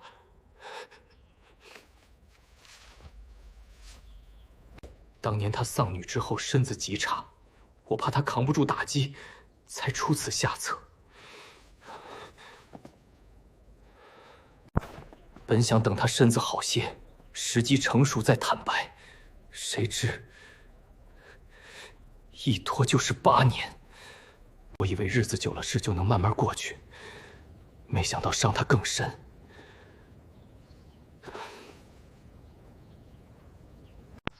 你初衷虽是好意，但隐瞒8年，终究是伤了夫妻情分。事已至此，当务之急是先找到那位夫人，当面说开心结。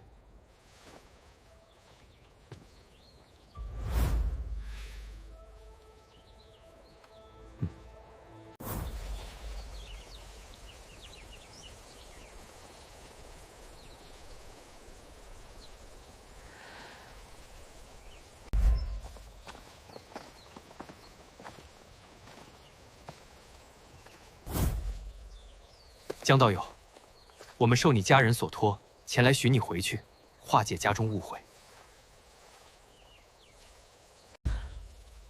知道什么？8年全是谎言。夏阳隐瞒固然有错，但初衷是怕你承受丧女之痛，并无恶意。8年养育相伴，父女情分是真，家中孩子。 也一直盼着你回去，一味逃避躲在这里，隔阂只会越来越深，终究不是长久之计。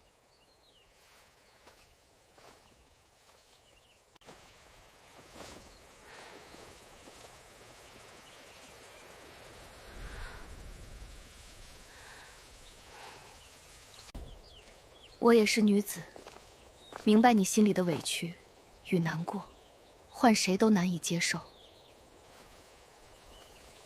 可孩子是无辜的，与其耗在道观里纠结，不如回去当面说开。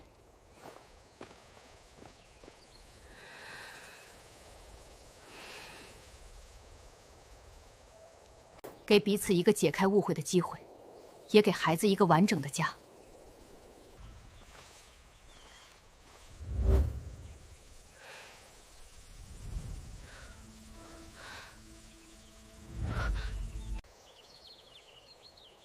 你们说的对，逃避解决不了任何问题。我跟你们回去。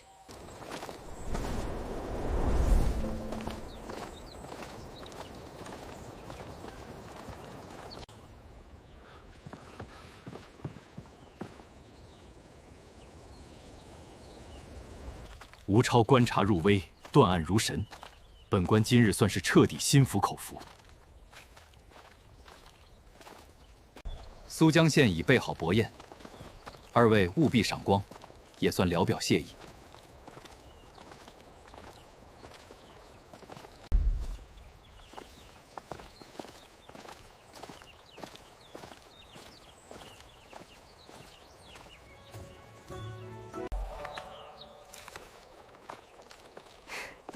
是石执事的传讯，他说我们圆满完成任务，予以嘉奖。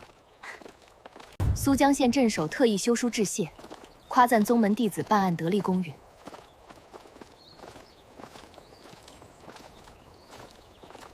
不过是尽了分内之责，能化解一桩家庭心结，也算不虚此行。沁阳县刚入夏，晨间灵气沁凉，直防窗明几净，兵器架整齐排列，晨光透过窗纸铺洒在地面，环境清爽安宁。一案办结后，两人历练功绩达标，正式编入驻青阳历练遗组。你还是每天这么早到，也不多歇会儿。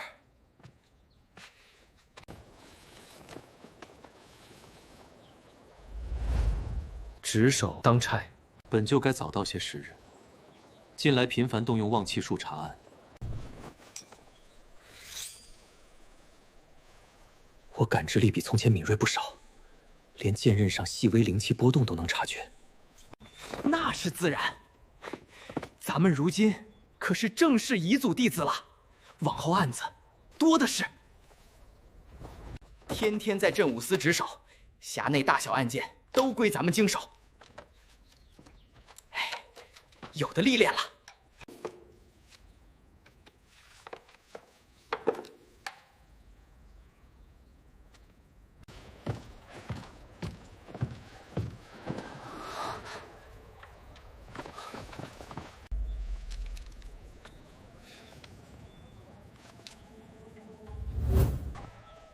城南悬浮斋昨夜失窃，老板周明远一早便来镇武司报了案。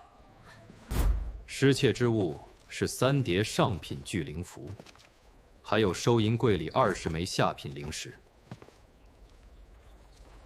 这批聚灵符是给城主府定做的，事关重大，必须尽快追回。你们2人即刻前往现场勘查，梳理案件线索。你一同随行，负责勘验灵迹，比对物证，协助另外2人查案。是。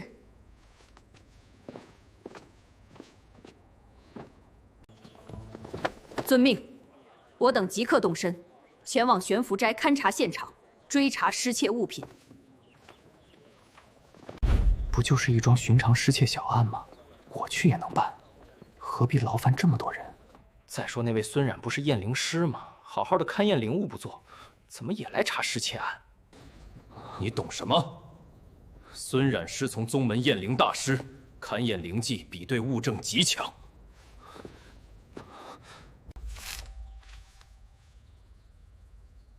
这次失窃案牵涉符篆，正好让他助力勘验。少在这里废话。是，弟子知错，不该妄加议论。行了，安心值守，等我们回来再跟你说案情细节。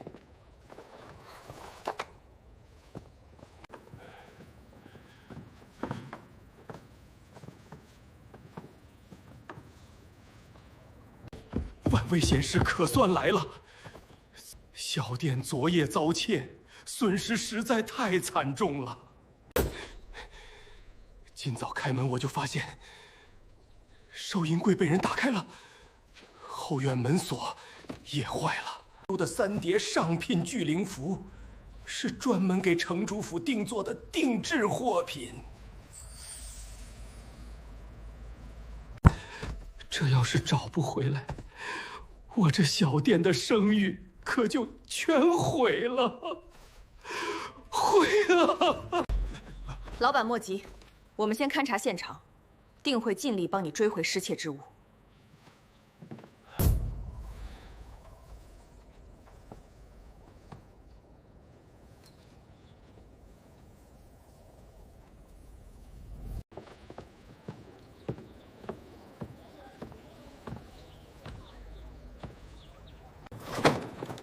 掌柜，你仔细说说，昨夜最后离店时，门窗可都锁好了？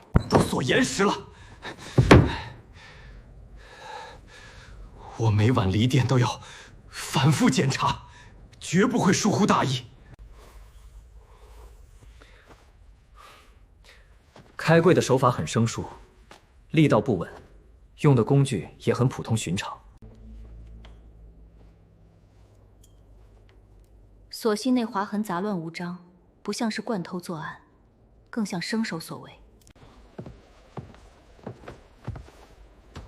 生手作案的话，排查范围就小了。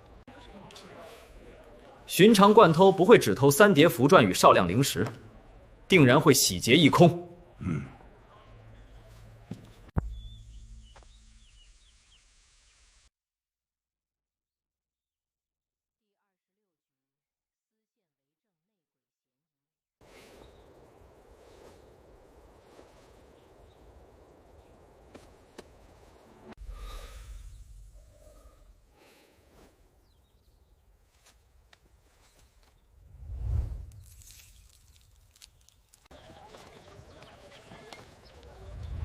洞壁上这几缕深蓝色浮莹丝线，还有半个模糊的布鞋印。洞口狭小，光线昏暗，你竟能分辨得这般清楚。鞋底压花路清晰，应当是作案之人进出时不慎留下的。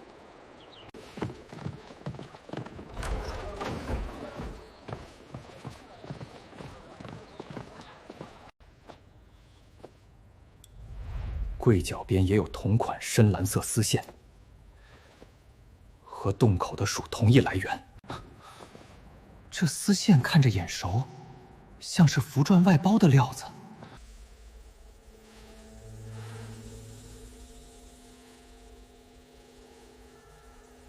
麻烦你勘验一下，确认这丝线的来历与留存时长。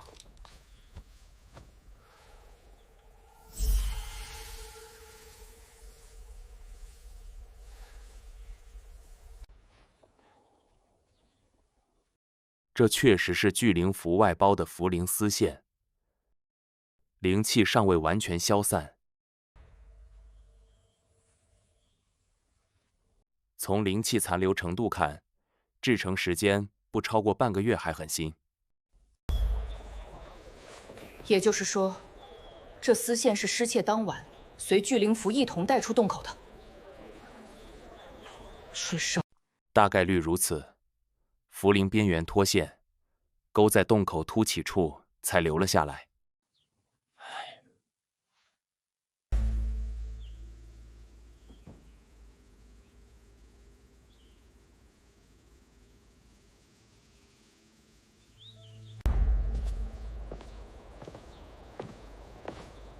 我始终觉得奇怪，若是外贼作案，为何不翻院墙偏钻小洞？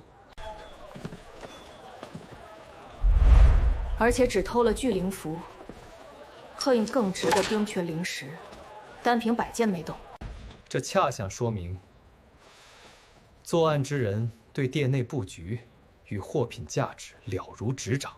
他知道什么东西值钱好出手，也知道哪里防守最为薄弱。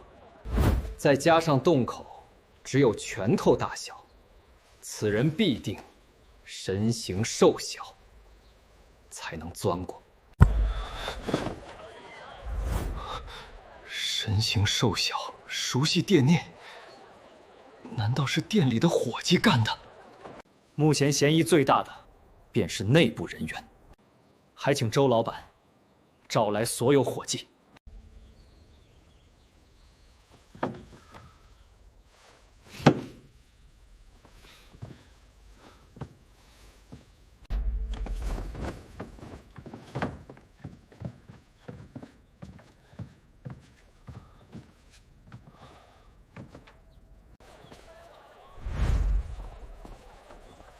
昨夜店里遭窃，丢了贵重符篆与灵石，官府来人彻查。你们3个如实交代昨夜行踪，不得有半分隐瞒假话。我亥时核对完账目，才离店回家。对门杂货铺老板临走时还与我打过招呼，他可以作证。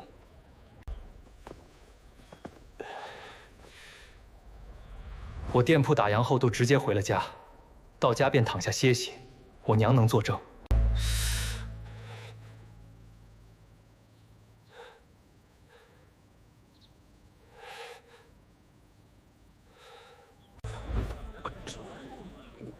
我昨晚去街口查了，喝到很晚才回去。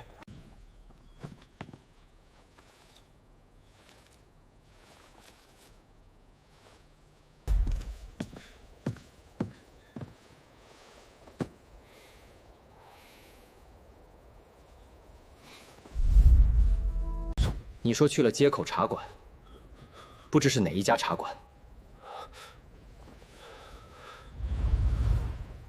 叫什么名号？就街口那家，我没留意叫什么名字，没注意。我错了。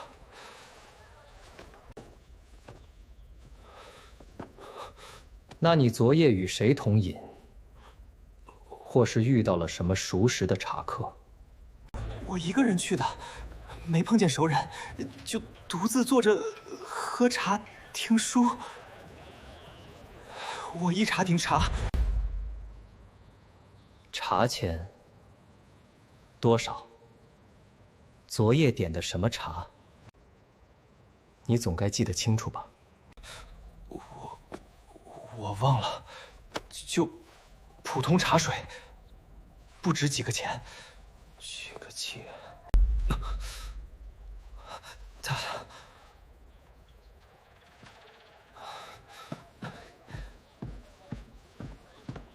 方才的问询结果，我已大致汇泽。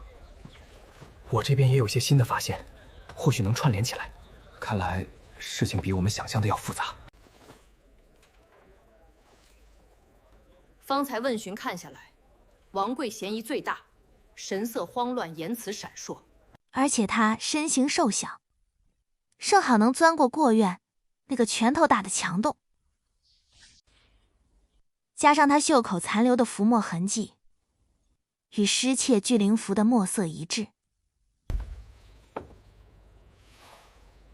没错，他的说辞漏洞百出，茶馆的供词根本经不起核实。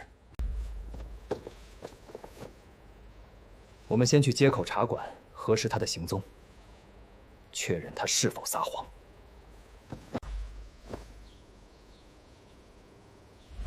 若证实他说谎，便持执法堂手令去他住处搜查取证。就这么办，事不宜迟。我们现在就动身去街口茶馆。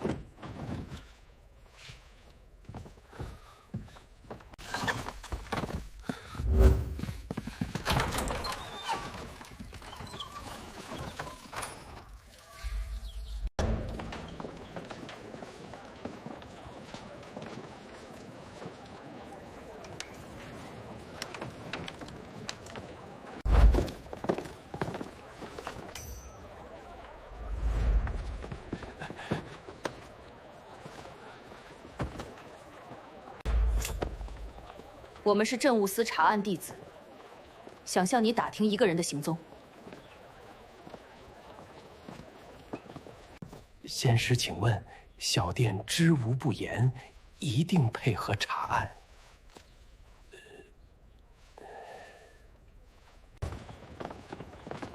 悬浮斋伙计王贵，昨夜可曾来你店里喝茶逗留？没有。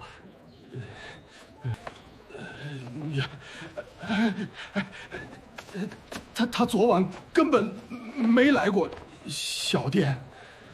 前几日还欠了茶钱没还，说等发了工钱就来补上。我这2天正等着他呢，哪想到他昨晚根本没露面。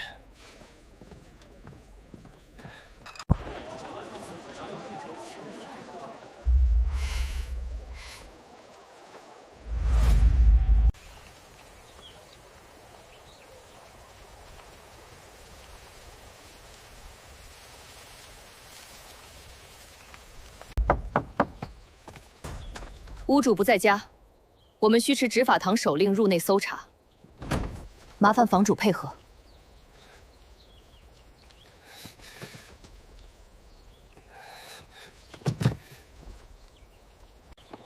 这租客不在家，我随便开门，不太好吧？这是宗门执法堂手令，涉嫌盗窃案搜查。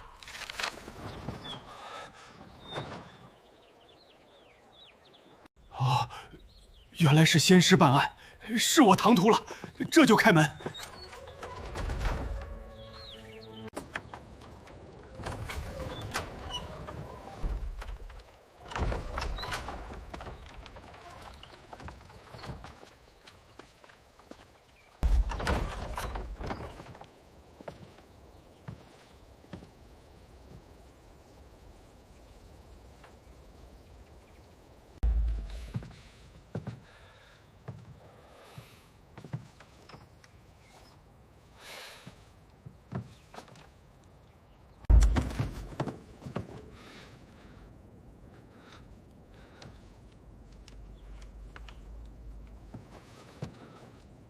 床底那个上锁的木箱，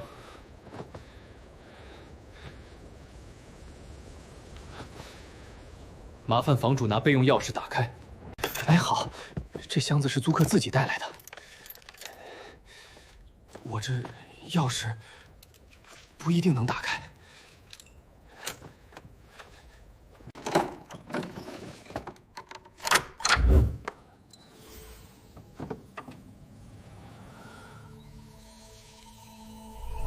果然在这里，3叠聚灵符完好无损，全是失窃的货品。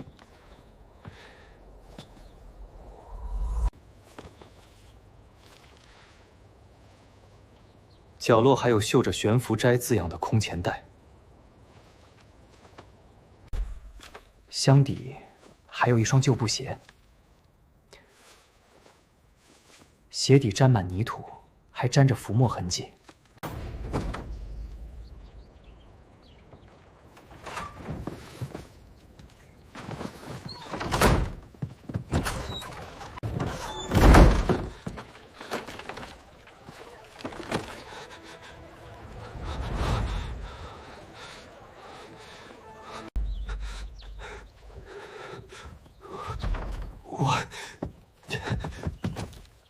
你们怎么会找到这里来的？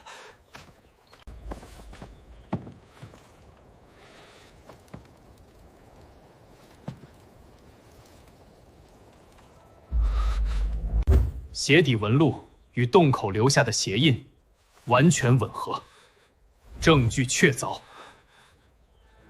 确凿！求大人肯，我再不开恩，求大人，我错了，我知道错了，求仙师大人饶我这一次。都是我一时糊涂，鬼迷心窍，我再也不敢做这种事了。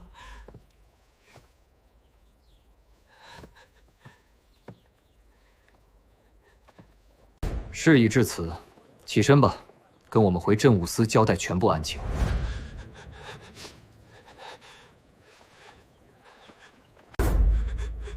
堂下王贵，悬浮斋失窃一案，你可知罪？小人知罪，小人不该一时糊涂偷盗店里财物。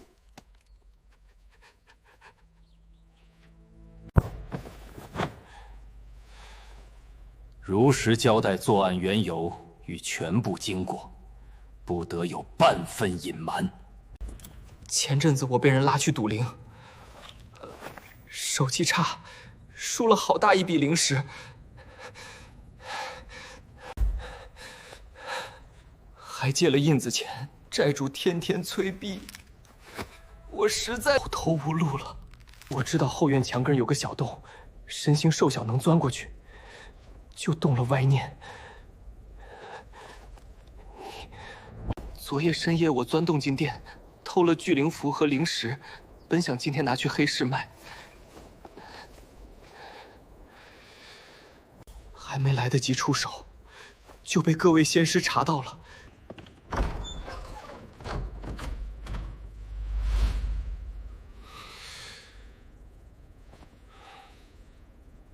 王贵，我平日待你不薄，你若是真有难处，大可直接跟我说，何必走上歪路？掌柜，是我对不起你，是我鬼迷了心窍。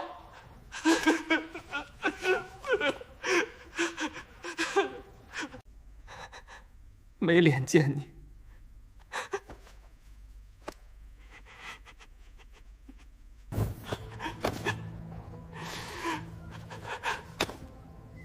也没脸留在店里，我甘愿受罚。执司大人，他虽是犯错，但所幸赃物全数追回。他也是初犯，家中尚有老母要养，还望酌情从轻发落。念在赃物全退，主动认罪，事出有因且初犯，罚没全部非法所得，逐出悬浮斋。限3日内离开青阳城，往宗门善堂服1个月劳役悔过。多谢执事开恩，多谢掌柜求情。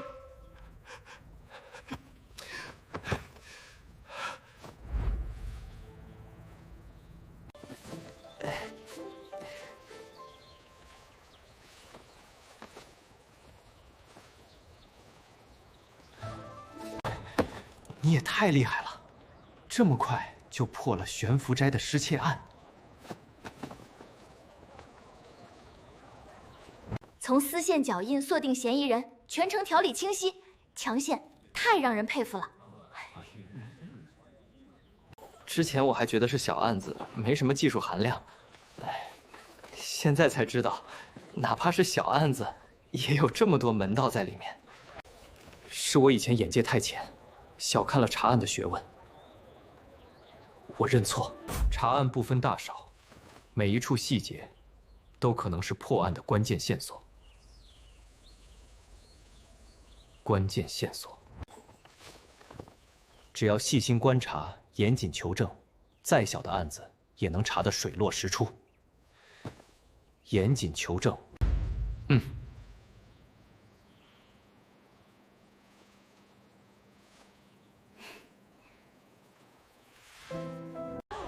我们要见差大人，讨个说法。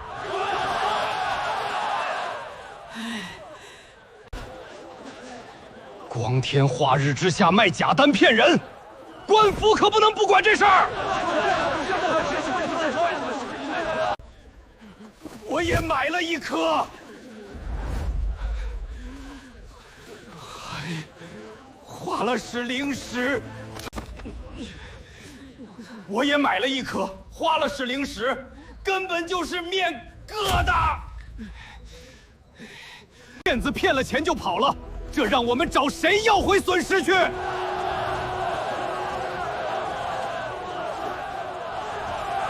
开门呐！开门！你们要给个说管，出来给个交道！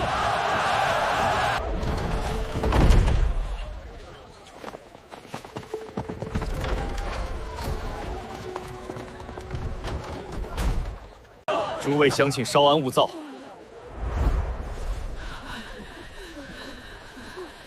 有何冤屈，慢慢道来便是。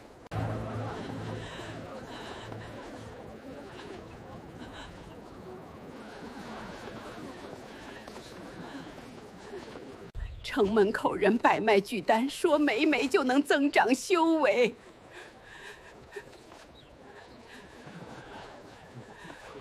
我攒了好久的50下品灵石，买了1颗，结果是面疙瘩做的，面疙瘩做的。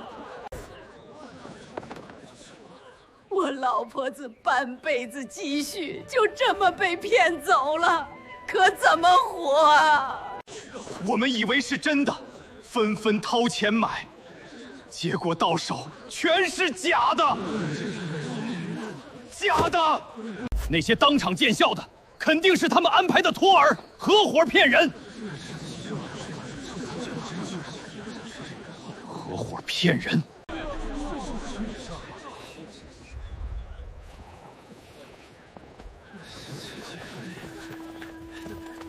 昨天下午，2个外地人在城门口摆摊卖单，先安排了好几个托儿，当场扶单，装作修为突破的样子，引得大家纷纷掏零食购买，不到1个时辰就卷钱跑了。等我们反应为不对劲儿，那伙人早就没影儿了，追都不上。追不上，太可恨了！光天化日之下，竟敢售卖假单诈骗百姓，实在胆大包天！诸位放心，宗门镇武司必定彻查此事，将骗子绳之以法。还请大家先各自归家。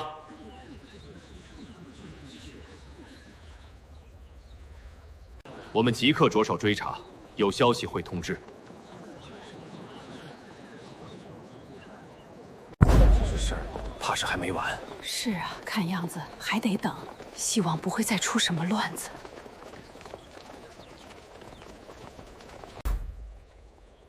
这伙骗子团伙作案手法老练，必须尽快抓捕归案。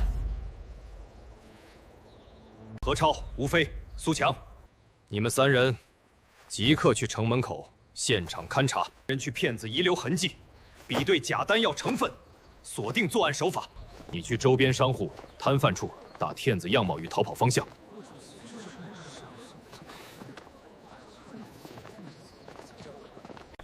是，我这就去挨家询问，一定摸清他们的踪迹去向。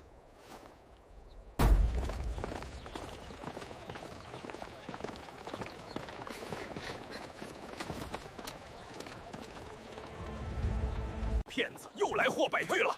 可不是嘛，听说又是那假单骗局，多人被他们害得倾家产。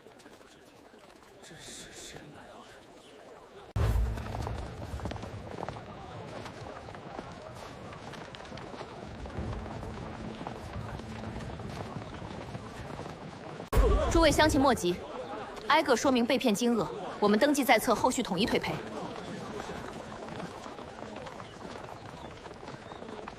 老婆子攒了50下品灵石，全被骗走了，心疼啊！您放心，我们已经锁动线索，定会追回损失。您先登记信息。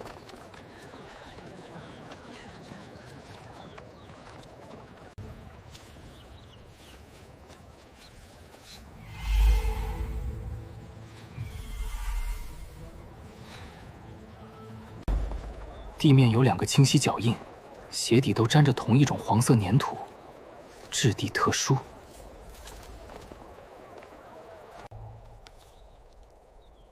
这粘土色泽鲜亮，不像是城内寻常道路的泥土。这种土质细腻偏黄，只有城东砖瓦窑附近才有，别处少见。骗子大概率落脚在城东砖瓦窑一带，或是从那边过来的。几位官差留步，我有东西要交给你们，是骗子落下的。多谢老板。这是他们摆摊装丹药的箱子。正是，他们跑的时候慌慌张张，这箱子都没顾上捡。我看着像是作案的物件，就收起来，等着官府来查。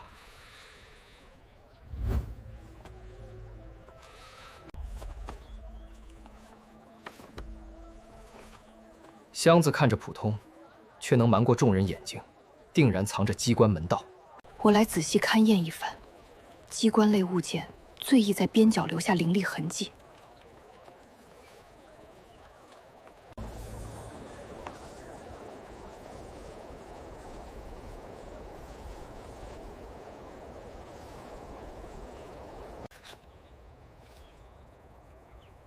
侧面有个隐蔽暗格，扣得极严实，不仔细摸根本发现不了。撬开看看，里面应该就是他们行骗的关键道具。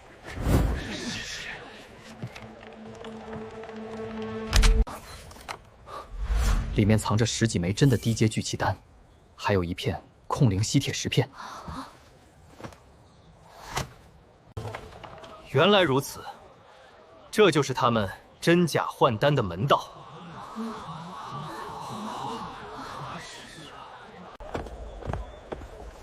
真丹藏在暗格里，托尔买时就从暗格取，百姓买就拿假丹。吸铁石片用来控制暗格开关，外人看着只有一个取丹口。好精巧的骗术，难怪当场有人见效，引得众人纷纷上当。原来是这么骗的，真是防不胜防，太奸诈了！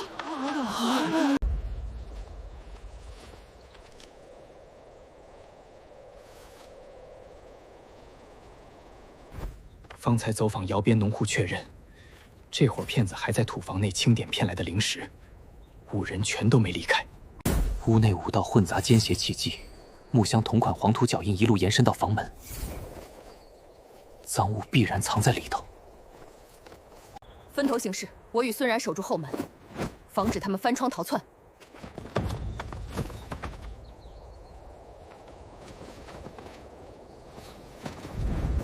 几位仙师走错地方了，我们只是外地做小买卖的，没犯任何事儿。城西城门假丹诈骗一案，丹香暗格、黄粘土脚印、受骗百姓证词全部齐全，你还要狡辩？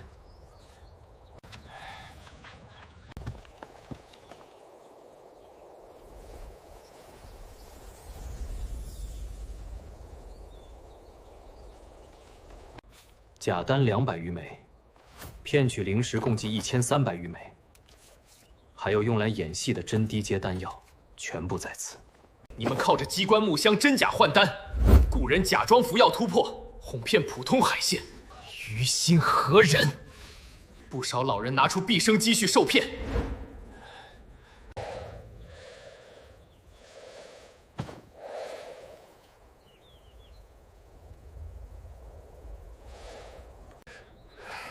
我手头拮据，听闻凡人修士渴求速成丹药，便琢磨出这套骗术，专门挑老年百姓下手。本想骗完这笔就离开青阳，没想到这么快就被查到。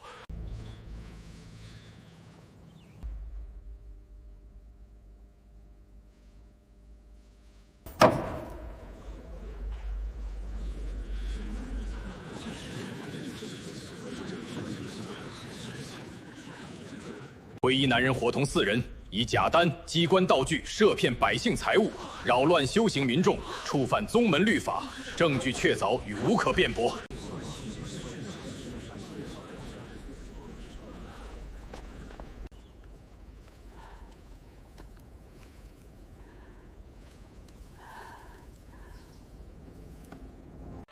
多亏诸位仙师秉公办案。不然我这老婆子的积蓄就要打水漂，往后再也不会轻信路边速成丹药的噱头。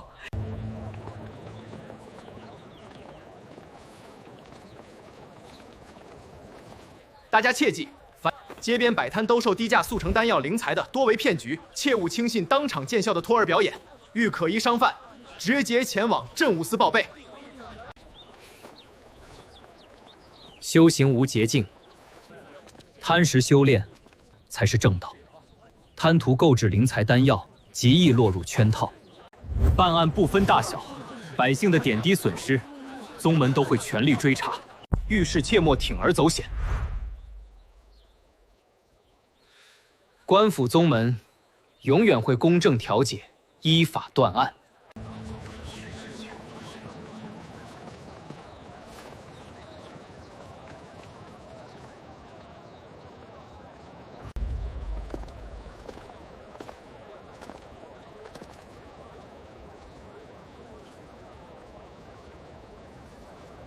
4人齐联协力，联验精准，全部具备进入执法堂候补的资格。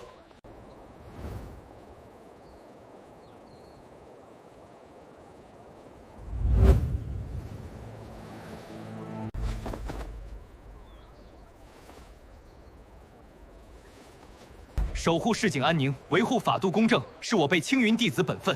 往后我们依旧会坚守初心，明辨善恶，秉公处事。